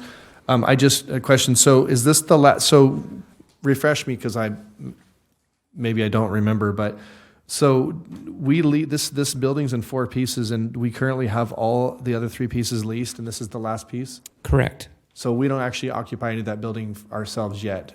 So basically, the transit operator store who provides the South County Transit Services under a joint agreement between the city and Sacramento County. So they're the operator, and they do occupy one of the larger suites there in the southwest corner. Okay. Correct. So we'll have. So if we approve this lease, then we're going to have 4 tenants in that building now. Correct. Yeah, this is a small space, just kind of what they call a dead storage. There's no office, or frontage, bathroom facility, and this was formerly used by Cardinal Glass just to store equipment and materials. And then in June of 21, they vacated the space, and so we've been marketing it since that time to try to find a tenant. And so we've been fortunate finally to land a tenant. So yeah. So do you have a rough number? Just last question on this one's $4,100 a month. I mean, do you roughly know what we bring in on that building now for rent? On the building with this, we'll probably bring in right around $250,000 a year. So. Nice. Yeah. All right. Well, it's a good investment then. All right. Well, that's all I had. And again, apologize not asking those in advance, but I appreciate your time. Sure. My pleasure. Thanks. Is there any public comment on these particular items, being that I pulled them from the consent? No public comment. Okay. Council, you have any comments? Okay. With that, I'll be looking for a motion to approve items M5 and M6. These are the amendment to number 1 to task order number 5 with Interwest Consultant Group for improvement plan review services for Walnut Avenue Townhome Project. And item 6 is the 5-year lease agreement with S&L Wholesale for warehouse space at 140 Enterprise Court in the city of Galt, exempt from CEQA under 15301. So moved. Moved by Councilman Vandenberg. Second. Seconded by Vice Mayor Sandu. Can I have a roll call, please? Vice Mayor Sandu. Aye. Councilmember Papineau. Aye. Councilmember Vandenberg. Aye. Councilmember Lozano. Aye. Mayor Farmer. Aye. Items approved 5-0. Moving on to item N, scheduled matters, notice of public hearing. First item, N1, is going to be the second reading and adoption of an ordinance repealing and readopting Chapter 1504 of the Galt Municipal Code relating to buildings and construction and adopting the 2022 editions of the California Building Code standard codes, exempt under 15061B 3 of CEQA. Mr. Hoffman. Good evening, Mayor, members of the council. At your November 15th City Council meeting, we introduced this ordinance. This process is a little bit different since we're basically adopting a set of standards that are adopted by California. We hold an introduction to the item, and this is actually your public hearing. So at November 15th, we introduced this item. Again, this is your 2022 building code standards. Tonight, we are looking to hold the public hearing, asking you to open the public hearing, take in any comments, and then again, the second reading of that ordinance. Tonight with me is your building official, Zach Carver, and we just wanted to kind of remind you what the big items were, what the changes were from the 2019 California Code to 2022. I think the bigger leap we saw in codes was from 2016 to 2019. Energy code really increased, and we saw a lot of changes throughout the codes. This year's really been tailored down, and I want Zach to kind of give you an overview again, what we saw as those major changes. Zach? Thanks, Craig. Good evening, City Council members. So, as mentioned, it's a new code every 3 years. It will become effective on January 1st, 2023. Some of the significant changes we discussed were added safety for emergency storage systems, your storage batteries for homes and commercial buildings. Also, features for aging in place and fall protection, which was going to allow people to live in their homes longer through some of these changes. And then a lot of the code changes are driven by the energy code, and so there's additional energy and water saving features that are required on residential and commercial buildings. Okay, I'm going to go ahead and open the public hearing, and then we'll, so the public hearing on this item is now open. If you would like to speak on this, you may come to the podium. Council, while we're waiting for that, any of you have any questions for Zach or Craig? Okay. Anybody in the room wish to speak on this item? All right. Do we have to field comments online? No public comment. None. Okay. All right. With that, then I will be closing the public hearing and looking for a motion to. Mr. Mayor, I have Yes, sir. maybe have a Oh yeah. Go ahead. Mr. Carver, sorry about that because number 15 I was not there. Just a very quick question. The building code is going to change from 2019 to 2022, right? That's correct, yes. What are the major changes as the commercial and residential? Probably most of the major ones are the ones that we just discussed. As far as a lot of them are about the energy code and trying to, the state is driving towards more electric and less gas in homes and buildings. They're step by step trying to implement that over the next few code cycles. Yeah, but on the residential side, what's the XD change? I know the energy, they have a different state asking different thing to change. What the actually we going to in a code change from 19 to 22 in the residential? Like, and if somebody going to build a house. Sure. So one of the changes that we talked about was the water heaters. And so right now you can have a gas water heater, but you must plan to change that out to an electric water heater if you want to. And so infrastructure has to be put into place. Electrical has to be run to that area. A designated area has to be set aside for someone who wants to eventually change that out, whether it's right away or after. Includes even on remodels. If you want to add a second water heater to your home on an addition, that would have to be an electric water heater at this point. All right, thank you.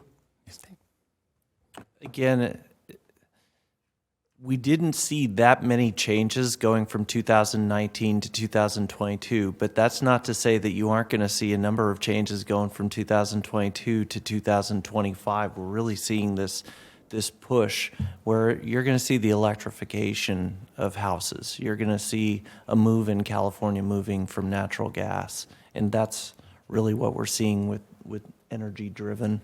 But the changes weren't that extreme. All right. Thank you. Thank you, Craig. Thank you, Zach. All right. With that, I'll be looking for a motion to approve the second reading and adoption of an ordinance number 2022-10 of the City of Galt, repealing and replacing Chapter 15.04 of the Galt Municipal Code related to buildings and construction and making local amendments. So moved. Moved by Councilman Vandenberg. Seconded by Councilman Papineau. Can I have a roll call, please? Vice Mayor Sandu? Aye. Councilmember Papineau? Aye. Councilmember Vandenberg? Aye. Councilmember Lozano? Aye. Mayor Farmer? Aye. Item approved 5-0. Next is item N2, the second reading and adoption of an ordinance repealing and readopting Chapter 15.28 of the Galt Municipal Code related to building and construction and adopting the 2022 edition of the California Fire Code, CEQA exempt under Section 15061B3. Mr. Hoffman. Sure. And again, Mayor, members of the council, much like you saw with the previous item, we heard an introduction of this item back on November 15th. We set the public hearing for tonight. We have our fire marshal, Lance Ray, with us tonight. Again, I even think in fire code, we didn't see a lot of changes. We did discuss those last time. A lot of those battery storage, what we're seeing with electrical, and what fire measures we're going to have with those. And I turn this back over to our fire marshal for a better discussion about those items. Thank you, Craig. Mayor, council members, yeah, we had a very similar kind of, the code changes were not as significant. If you'll remember in your packet from 2 weeks ago, we did do a side-by-side comparison that showed you the list of changes. There was quite a few corrections. They'll make minor changes, but any change to the code, we did go ahead and outline for you.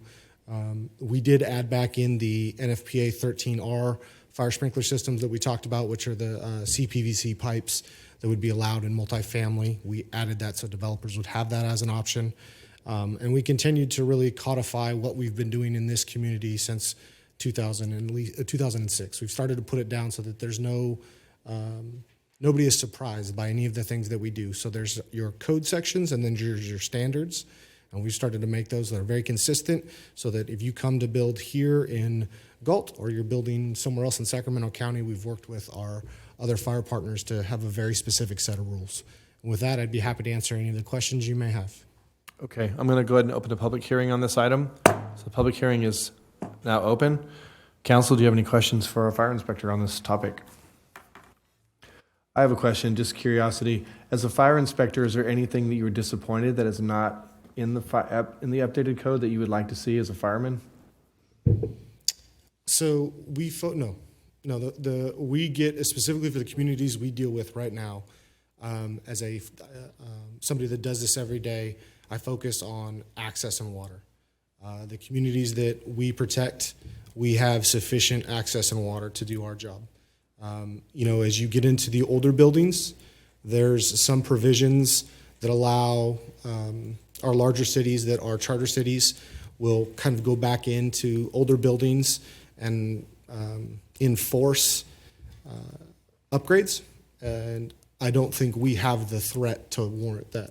So no, I think that the fire codes that are adopted by this council, our other councils, and also by the county are sufficient to protect the city that we have. Okay, thank you for your input. Do we have anybody in the room wishing to speak on this item? Do we have any comments online, Tina? No public comment. All right. Well, with that, I will be closing the public hearing on this item and be looking for a motion to approve second reading and adoption of ordinance number 2022-11 of the City of Galt. City Council of the City of Galt repealing and re-adopting Chapter 15.28 of the Galt Municipal Code relating to buildings and construction and adopting by reference the 2022 California Fire Code and making local adjustments. Do I have a motion to approve? So moved. Second. Moved by Councilman Vandenberg, seconded by Vice Mayor Sandu. Can I have a roll call, please? Vice Mayor Sandu. Aye. Councilmember Papineau. Aye. Councilmember Vandenberg. Aye. Councilmember Lozano. Aye. Mayor Farmer. Aye. Approved 5-0. Thank you for your patience tonight, gentlemen. All right, moving on to our regular calendar. Item tonight is going to be from the Finance Department.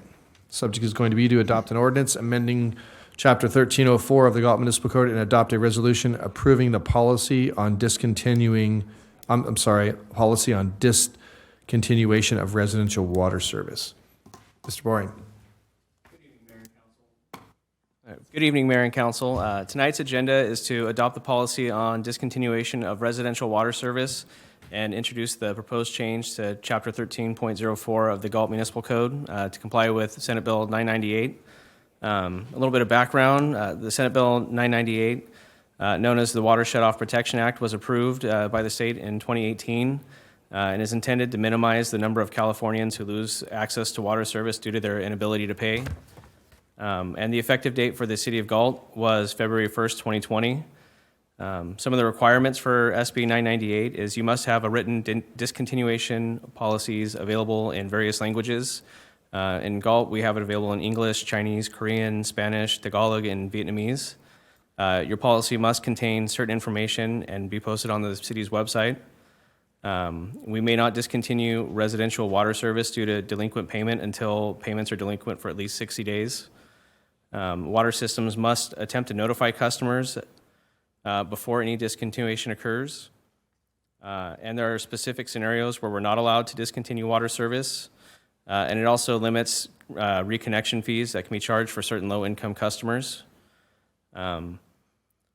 So the city has been in compliant with SB 998. We posted a copy of the discontinuation policy on our website prior to February 1st, 2020. However, we haven't brought an item to council yet because we haven't discontinued water service since prior to that. We were recovering from the cyber attack, and then during COVID, the state put a moratorium on discontinuing water services. So now that the state moratorium has ended and we've ended our local emergency, we're transitioning back to normal operations. So in order to resume discontinuing water service for non-payment, we need to formally adopt the policy and then amend the Galt Municipal Code. So I'm available if you have any questions. All right. Any questions from council? Nope. All right. Thank you for that, Mr. Boring. So with that, I'll be looking for a motion to adopt a resolution approving the policy on discontinuation. I'm sorry. Do we have public comment? Thanks. I heard your mic scratching. I'm like, oh, I'm in trouble. Do you have any public comment on this item? No public comment. All right. All right. With that, I'll be looking for a motion to adopt a resolution approving the policy on discontinuation of residential water service, authorizing the city manager and finance director to implement the policy and make technical corrections that may be required by SB 998. So moved. Moved by Vandenberg, Second. seconded by Vice Mayor Sandu. Can I have roll call, please? Vice Mayor Sandu. Aye. Councilmember Papineau. Aye. Councilmember Vandenberg. Aye. Councilmember Lozano. Aye. Mayor Farmer. Aye. And we also have to introduce a motion to introduce and waive the first reading of the ordinance as well.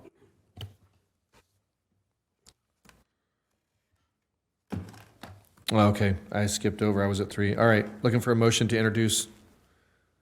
Do I need to read it? Read the title so then we don't have to read the whole ordinance. Okay. Introduce and waive the first reading by title only, an ordinance of the City Council of the City of Galt amending Chapter 1304 of the Galt Municipal Code to comply with SB 998, the Water Shutoff Protection Act. So moved. Moved by Lozano. I will second that. Can I have a roll call, please? Vice Mayor Sandu. Aye. Councilmember Papineau. Aye. Councilmember Vandenberg. Aye. Councilmember Lozano. Aye. Mayor Farmer. Aye. Item approved 5-0. Thank you, Matt. All right, next item. Thank you for the wait. Will be from the Parks and Rec Department. Item is the Saturday Market 2022 review.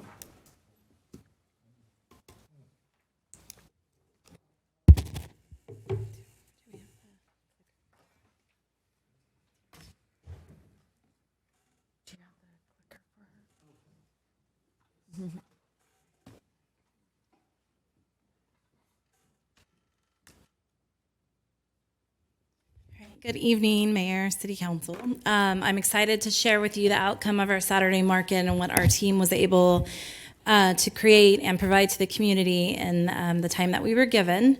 So when we were given this task, we took and made it a goal to provide a vibrant and community event for the whole family.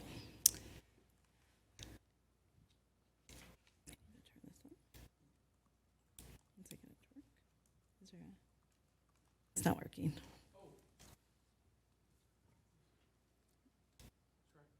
Is it on the side? Yeah. Yeah, there we go. Thank you.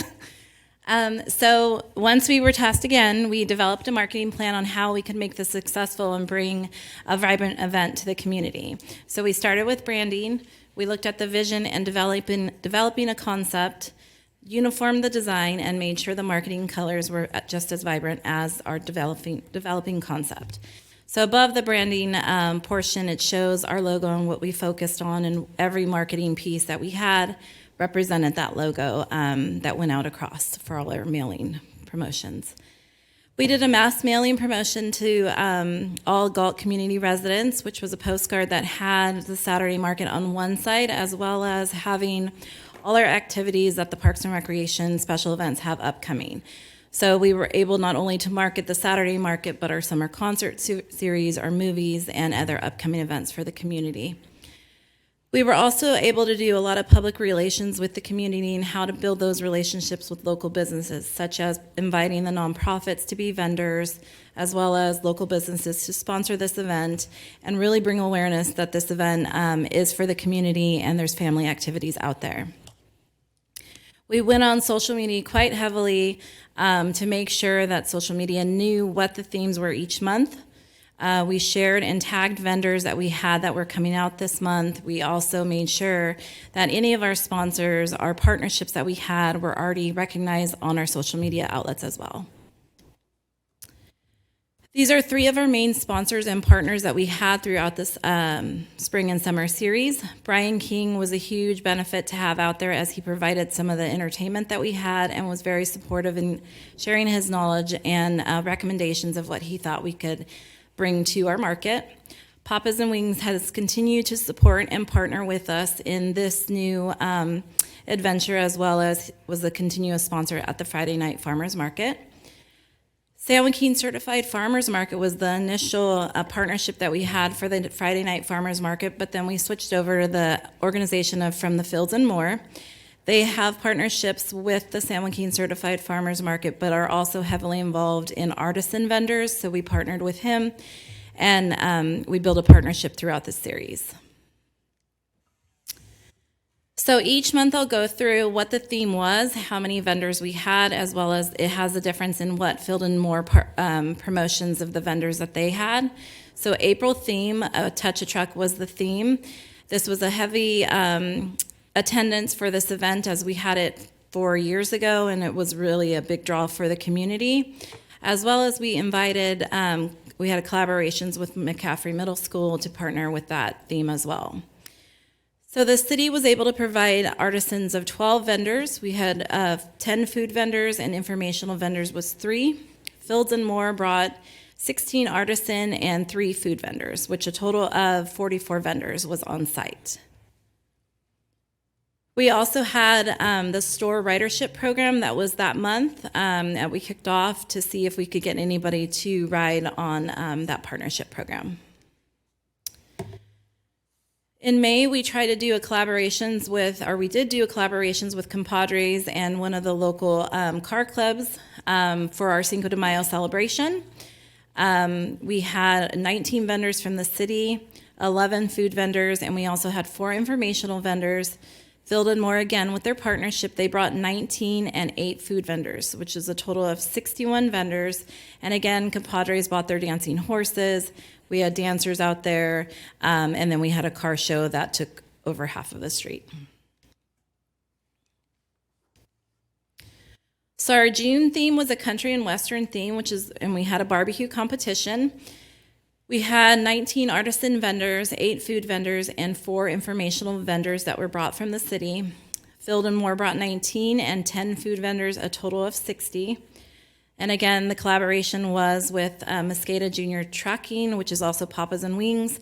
They provided the barrels that we had, the wine barrel racing, and we also had some other assistance from the barbecue competitors as well. Our 4th of July was one of the biggest that we had. We had artisan vendors of 20, food vendors 13, informational was 7, and artisan vendors from Field and More was 28 and 14 for food, which was a total of 82. And again, this was a huge event that we had out there for the series. August was our safety expo. We had the 17 vendors artisan, food vendors was 12, informational was the 6, and Field and More was 25 and 7, a total of 67 vendors. We collaborated with Galt PD and Consumnes Fire for their safety expo. And again, the partnerships that we had for each of these themes was really to bring more community engagement and involvement to come out so we could attract more foot traffic. For September, we had our back to school event we did like for Friday Night Farmers Market. So we brought that back again. We had 16 vendors from the city, 5 food vendors, and informational was 4.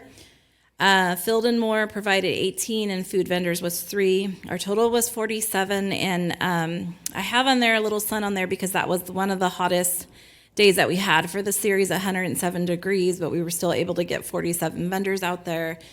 So we tried to make it work. We had collaborations with Real Life Church, and then for youth entrepreneurs that we offered vendor space to have out there of no charge that they could sell their product that they made. So we did have that. For October, we had our harvest market. We had 16 artisan vendors from the city. City food is 8 and informational was 9. Field and More provided the 19 artisan and food vendors was 2. Our total vendors was 54. And again, the partnership we had was Papa's and Wings and SD Seifert, and they provided the hay. Papa's and Wings provided pumpkins and some of the other arts and craft projects that we had. So we received this data from the company that we just recently went with, Placer, and they provided the numbers based on the visits. So you see that the highest number that we had was 2 of them was July and September, and then of course the ending of October.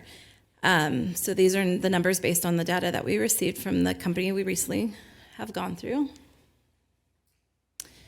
So what our vendors and our customers have to say. So one of our vendors had to say one of my favorite places to sell because of the customers. What our customers had to say is they're excited to see such an increase of vendors. What our customers had to say again is let's make it year round. It's excellent for the community. And again, our vendors, I love all the festival themes each time we come to sell.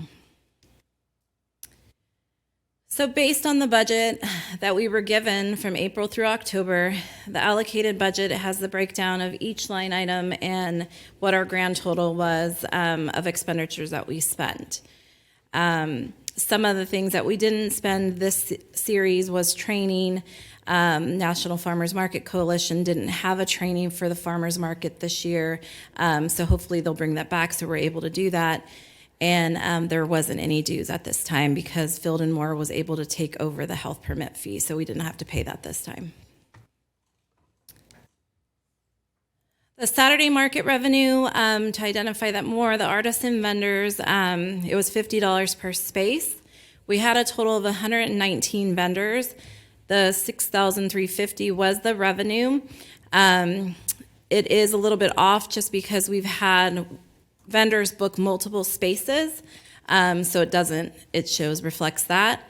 As well as informational vendors is, we had 37, and we're able to bring in that revenue, and then food and prepackaged was that amount. Our sponsorship was from Papa's and Wings, which he was able to provide to us, and the total revenue was the $13,750, and our revenue goal was $15,600. So this has our breakdown of our overall gain and loss. So if you look at the revenue and where we're at the bottom line, we were only negative the $2,131.81. Other items that were supported by the market as well as Parks and Rec and Public Works that is not in our expenditure report is because of the demand of the number of attendants as well as the vendors, the street closures that we had to do because we weren't anticipating having the turnaround that we did. We did have to call in rec workers for extra cleaning. Parks maintenance workers had to help us with stage setup as well as electrical.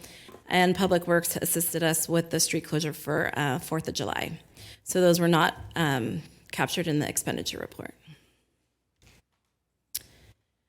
So what we're looking for today is, would you like us to come back to bring a proposal for the upcoming 2023 Saturday Market Series? And then that concludes my presentation. Thank you, Jackie, for that presentation. First off, I would like to say that if Councilman Vandenberg ever wants to challenge me to barrel racing again and get a second whooping, he's welcome to come do that. You guys did a phenomenal job. Seriously, I know I came out, every time I was there, which was most of them, and told you guys afterwards and your staff, how much I appreciated the hard work. But you guys seriously did a great job. I mean, obviously, I have some thoughts I'll share with you, just a little tiny tweaks that I would maybe like to throw out there, but they're small. But overall, you guys did a great job. I know this really came from the idea of transitioning the flea market, our main market, to a weekend operation, which I still very much believe that is the end goal. However, at this time, I actually would support seeing a proposal for another year in the existing location, because I think it was great, and I heard tons of great feedback on it. Just a few things that I think just criticism over the whole time was more produce vendors. That's probably the one thing I heard the most, is they wanted to see more produce, which I think shade structures. So there was talk about maybe, because with the food people, they wanted to be able to sit down and eat somewhere, and there was not really a lot of shade. Of course, summer months being the main thing. So maybe like a tent with some tables that were shade where people could sit down. That was another thing. It was additional restrooms, which I think you guys addressed halfway through, but I get some of the business on 4th, especially my business, was impacted heavily by restroom use. And so I think that was taken care of. And then just one thing was just a thought is maybe talk about hour adjustments. I know in the summer months when it's super hot, and I know you advertise it and maybe it's too hard to do with literature, but maybe if instead of like a 10 to 3, we could do like a 9 to 2 during the summer months, or something where people could come out earlier and get out of there earlier before the heat sets in. So these are the only things that I heard from people, or that I thought about through the whole thing. I think the themes are great. I think maybe some couple new themes maybe. Obviously, like with any business, you evaluate what was a hit and what wasn't, and make some adjustments and improve on what you did. But overall, great job. Thank you. Yes. So, council, anything for Jackie? I'm not sure what slide number it is, but the Saturday market revenue, you said 119. I added up all the totals from each month, and I came up with 415 doing some rather quick math. But that doesn't seem to be, that's far short of that. Are you separating out what was in blue on the previous slides? Are you talking for the theme? Yeah, there. What's in blue? That's from. So the blue revenue does not count to the city. Field and More was a partner, so any vendors, our food vendors, they brought in, they collected that revenue. Okay, that's what I figured. And then, so how beneficial do you think they were to the success? Extremely beneficial. So they had connections with San Joaquin County vendors, not only the produce, but artisan vendors. So our communication to be able to get out to new vendors was beneficial to have them at the table with us. Okay, great. I really think the themes, you guys did a great job of having themes. It was obviously well attended and popular. You could just tell by the volume of people. It's actually surprising to see October was the busiest with 3,600, considering it was the hottest time of the year. Before I had read through all this, I would have thought it'd be wise to move it earlier, an hour or two. And I don't know about changing it, because I think if you're consistent, people remember that more than what's going on. I'm curious, do you think you could, or the city could, have enough themes to expand it further months, or do it twice a month? I think there's a possibility, yeah. Okay. And how many vendors would we need average to break even or start making money? I would say about 125. So there was a lot of needs that we need in the future for this event to continue to put it on, such as like a stage. We didn't have the capabilities of the correct stage, the PA system. So really being able to push more vendors. With talks with Field and More, we're looking at, if this is a go, then we're looking at expanding to doing antiques and changing the layout. So there's possibilities out there. It's just getting the word out more often. If I had the feeling if there was one of the negatives, it was, I do wish there was more produce, but the vendors, once they got past Brewster's, they seemed a little bit on an island. Is there any plans to go out to the grass portion or move it across C Street? Yeah, so we've already had conversations of what other layouts can we do to benefit those vendors, because we did hear feedback that the foot traffic wasn't as heavy, even with putting entertainment, it wasn't as heavy going past Brewster's. So we're looking at aligning the layout over to the grass area, or maybe we expand a little bit further and put the vendors on the street as opposed to the entertainment. So there is different ideas that is coming out. Has anyone thought about moving down C Street and maybe just closing off that block too? You could have vendors on both sides and it's in the shade a little. We did, there was conversation, but I think it's street closure cost and having the manpower to do that. Sure. I think that's all I have. Thank you. Mr. Jackie, thank you for giving me the presentation. There is one question. Overall, we lose some money, right? How much? Maybe around $2,000? Yeah, it was about $2,100. $2,100. And thank you for this, event you guys organized. Thank you for last year. And I'm looking forward to bring the proposal. So when you bring the proposal, we can look up if there is need any changes. The only clarification on market expense. There is certain things you mentioned, like in 1620 training, $400 allocator, right? Mm-hmm. And it does not change. Right. It does not use. What was the reason we don't change? We didn't use it. We when we put that in, there's a National Farmers Market Coalition that does a training on farmers market guidelines, how to generate more produce vendors, how to educate the produce vendors to have the proper permits. And because of COVID and coming back, they weren't having that training.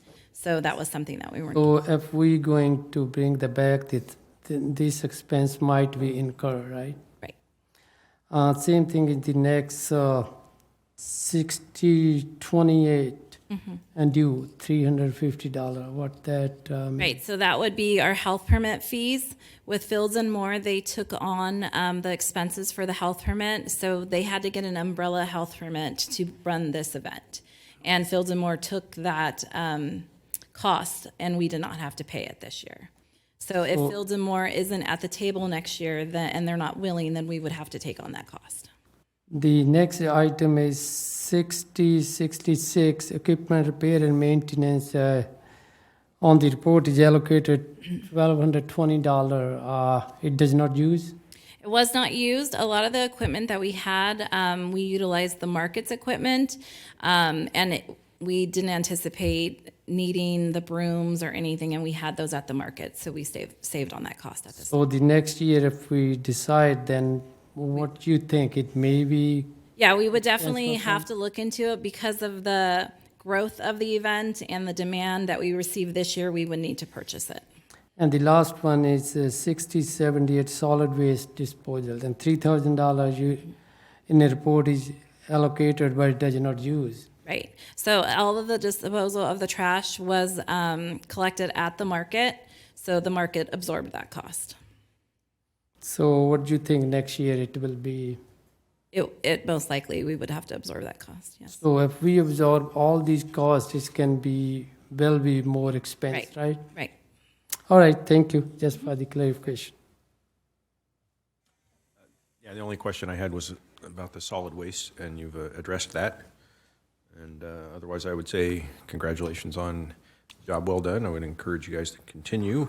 And sounds like you've absorbed a lot of feedback and know how practically you can expand. So, thank you. Yeah, just a couple of comments. Thank you very much for not only the presentation, but heading this thing up overnight. I know it was a quick turnaround, and I thought you and the staff did an excellent job of driving this, and it was very thoughtful. I appreciate that. One of the questions I had was daily. Could you go back to the just one of the months with all the vendors? There you go. So how many How many vendor spaces do you have available in total? On the promenade, there's about 75. Okay, so we could, I mean, for instance, this is October. We could go up another 20 vendors. Okay. Yeah, right. And even, so if you look at, I think 4th of July. Yeah, So 4th of July, we had to move vendors into the street because we were too much in promenade. Okay. All right. Well, that makes sense. And I like the partnership with Fields and More Promotions. I mean, that's, you make a good point. I mean, they have these contacts that are already in place. And so I think that's a great thing to continue. I would be in favor of bringing back a proposal to extend the amount of months that we do this. Maybe not January or December, but the balance of them. I think that would be a good idea. I love the theming that went along with each month. I thought that was pretty good. And again, one opinion, but along with that proposal, you know, we've talked a lot about equipment and maintenance and stuff like that. If there is equipment that the market has that needs to be replaced with ARPA money or stuff like that, I think that would be beneficial to bring in your proposal what you're going to need. And I would say shoot for the stars so that we can get you the equipment that you need to make this successful and easier on you. I mean, if it's barricades where you don't need a body to put there now, let's think about those things because I agree. I think this is just the beginning, and you know, our community really enjoyed it. A couple of the improvements, all the improvements that I thought of have already been talked about. So appreciate it, Jackie. Thank you so much for your work and continued success. Thank you. Yeah, Jackie, I think the music, I really liked, what I liked the most is when you guys had live music. And I think you had it every time, I think. We tried. Yeah, that's a big hit. If we could definitely have a stage and maybe have that on, you know, in the grass or wherever, but that, I think that would be whatever. And I would be supportive of maybe expanding the months a little bit too. Like, so maybe into November, maybe November could be the harvest and maybe October could be like an Oktoberfest kind of theme or something. I don't know. You guys are creative, but maybe expansion a little bit. And I think, and talking about the best use of dollars too, is I keep circling back now that Mike's in the room, is it's too bad we really couldn't look at doing those the things in the crosswalks at the intersections where Brewster's is and over, see where we had talked about if we had those holes in that strip of concrete where we could drop the Balliard things in there and not have to have Public Works bring barriers and all that kinds of stuff in. Just something to consider in that may be cost effective. I mean, it would cost up front, but maybe if we're going to be doing events down there, it may be way more cost effective over the long haul as far as staff and stuff. I don't know, but anyways. So yeah, great job. Look forward to seeing what you guys have proposed for the year ahead. And thank you again. Mr. Mayor, if I have one more question, if you don't mind. You have received the most feedback. You've been at every event, right? And what would you like to see? For the Saturday market? Yep. I'd like to grow it to have artisan vendors. I'm not artisan, antique vendors. That's a hard question because I have a lot of dreams for events. So I would like antique. My goal is to bring more produce vendors there. So that is one of our goals. And I think just continuing to keep the vibe of the community and of entertainment out there, that's what I would like to see out there. Beautiful. Thank you. Yeah, of course. Can I ask, did we have a third on expanding the months? Yes. I got two. Yeah. Okay. Yes. Okay. All right. Well, with that, we'll move on to our next item, which is, actually, do we have any public comment on the Saturday market from the full arena here in the? We have Director Solis's hand raised. Can you hear me? Yes, sir. I just wanted to get clarification. So February through November, you want shade and tables. Was there anything else you wanted us to include in this proposal? Well, I think we just leave, I mean, your staff seems to be the most educated. I was just suggesting maybe in the hot months, be mindful of shade for tables. I don't know if February would be necessary, but, save where we can, but that's just my thoughts. Okay. I just wanted to make sure before we finish that proposal. Okay. All right. Thank you, Armando. Appreciate it. Okay, moving on to item P, communication. Do we have any this evening? None this evening. All right. Q, city clerk's report. Nothing. Item R, comments by staff.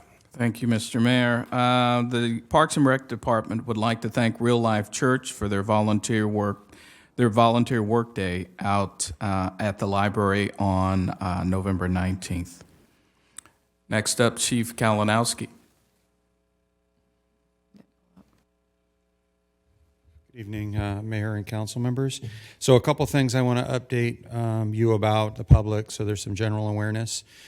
So I need to go to my social media to make sure I'm on point here.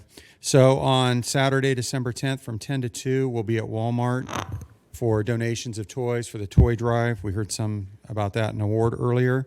So we will have patrol staff in partnership with the fire department there, again from 10 to 2 at Walmart. That was the brainchild behind that was actually Officer Little, who brought that forward to us to make it happen. So we turned that around pretty quick. So I was glad to see that. Then, as I've mentioned a couple times, on Tuesday, December 13th from 5 to 7 at the PD, we will have how Galt PD Stop the Grinch, basically a PD open house and a reading and some different activities for our youth. So that'll be happening again on Tuesday, December 13th. That's, I think, next week already. Then the last thing, only because we will meet only twice before this event occurs, we won't see you in January before that occurs, is the 10th annual Remembrance and Memorial for Kevin Tawn will occur on Sunday, January 15th. So we will be at the memorial out here at noon. Those of you who are aware of this procedure, we are, for a moment of silence, at the crime scene at 11:30. Then we move over here to the memorial at noon. And then there'll be a small reception following for city staff and elected officials, including family and department members at the family's wishes. So there'll be more that you'll get about that, but I wanted you to get that on your calendar early because Christmas is coming and then I won't see you before that occurs. So again, that's Sunday, noon, for the formal portion here at the monument. And that's all I have for the police department tonight. Thank you. Thank you, Chief.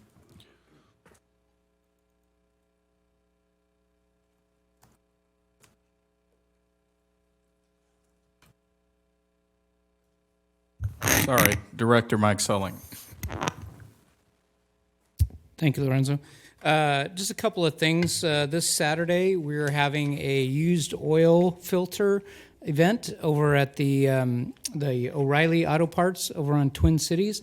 And basically, the public is invited. You can bring up to 2 oil filters, and they'll be replaced with new ones. So there's an opportunity there. And you can also bring your used oil, and they will take that, no charge. So that's happening again this Saturday over there at the O'Reilly, and that's from 10 a.m. to 1 p.m. And then the other thing I wanted to just another reminder on our movement toward this new mandate where we have to start recycling our food waste and organics. Cal Waste, I think, sent these type of flyers to everybody in the community. So it's a good flyer. You've got some really good pictures as to what's acceptable in that organics with your green waste cart, basically, and what's not.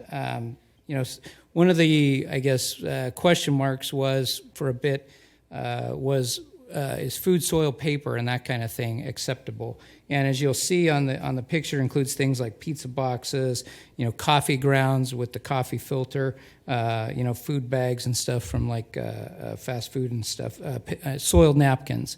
So those kinds of things, or paper towels, those kinds of things are acceptable in there. What's not acceptable essentially is anything that's either like wax or some kind of film coated, plastic coated, like a milk carton. I mean, while it's paper, it's wax coated, so that is not acceptable. But anyway, there's some good pictures on there, and just a good reminder that starts January 1st, and the carts are going to be rolling out from Cal Waste, I think, in the coming weeks. So So stay tuned for that. And that's all I have. Thank you. Mayor, that concludes staff comments. All right, thank you, sir. Moving on to comments by city staff, members, and future agenda items. Mr. Vice Mayor. First of all, thank you for staff. Mr. Hines give us a good report on each agenda item. Thank you for your hard work. Thank you for public comment. Thank you for anybody sitting in the chamber from last 2.5 hours. Thank you for the local media. And that's it, Mr. Mayor. All right, thank you, sir. Councilman Papineau. So at the last meeting, I wished everybody a happy Thanksgiving, and I thought sarcastically said maybe by Thanksgiving we'd have a vote count. But apparently, alas, we don't. So let's just follow up. But no, thank you all for all the hard work, and that's all I have. Mr. Vandenberg. Thank you, Mayor. Yeah, thank you to staff for all the hard work. Thank you for putting up with us. I think after today, though it is, congratulations to my fellow council members for successful campaigns, and looking forward to working with you where we can. I hope everybody has a great holiday season. That's all I have. All right, thank you, sir. Councilman Lozano. Yeah, I just want a couple of things. Just want to thank Mr. Selling. I didn't mention it when the item was pulled off consent, but thank you for working on that property that we have and getting that filled. That's huge, and I know when we acquired that property, that was the goal, is to have some generation of revenue out of it, and so now that it's filled, it's good work. Thank you. Just wanted to mention that last Friday in the evening, we had the Star Dinner over at Cibola Center. There was about 40 clients that came, and the Rotary, Galt Sunrise Rotary made dinner for our Star participants, and Santa came, and we provided presents as well, and that was really awesome. So I want to thank the Rotary Club and Parks and Rec staff for putting that on. That's a monthly event that happens. Just so happens in December, or one of our local nonprofits assists with providing that for our kids. And again, happy holidays. Yeah, hope everybody has time with their family, and I appreciate staff and hard work, and certainly the community for coming out and providing additional information that we could use to make decisions up here. So thanks. First, I wanted to thank the Parks and Rec staff and the PD and Public Works for all your guys' hard work during the lighting of the night. Because I know it was a huge joint effort. Parks and Rec, for planning the event with inclement weather obviously looming, not knowing what the turnout was going to be. I was actually surprisingly shocked of how good the parade was and how many people still came out with it just pouring rain. The tree lighting was fabulous. Armando, if you're still watching, decorations are great. All that went off. Thank you, Mr. Hines, for facilitating the whole event as well. PD for working out there. Your officers are out there, guiding traffic in the wet, and then Public Works for cleaning up after the fanfare is all done. Your guys were out there well into the night. When I left the coffee shop, it was late, and they were still out there in rain suits, and it was pouring rain, and they were moving barriers and stuff. So pass along our thanks for that. And then congratulations to my fellow Vice Mayor Sandu, Councilman Lozano. Congratulations on your re-elections. And to all the other elected officials out there, congratulations to our new county supervisor, Pat Hume, who I know will be a great asset to us. Big shoes to fill with Natoli being gone, but I feel like he's going to do the best job he can, and I look forward to working with him for the betterment of Galt. And to all the other school board members and things who I think those pretty much all the races are pretty much wrapped up. So congratulations to all of them, and look forward to working with all of you. And most importantly, the passage of Measure Q. As everybody knows, I was very passionate about that, and I'm glad that we took a swing for that. It's a big swing at the plate, and we were successful. And I want to thank everybody involved, from the city manager down to the city attorney, staff, Amy Mendez working with the people at the ballot. I mean, so many people, I don't really know other names, but thank you for that. And I think, as I was telling the vice mayor yesterday, that I think, looking back at the end of our terms, this will be the one item that I think will be the most significant that we were able to accomplish on this council. And I think it'll be a big change for the community in the future of Parks and Rec in this town. So good news. So with that, I will adjourn the meeting at 8:37. Good night, everybody.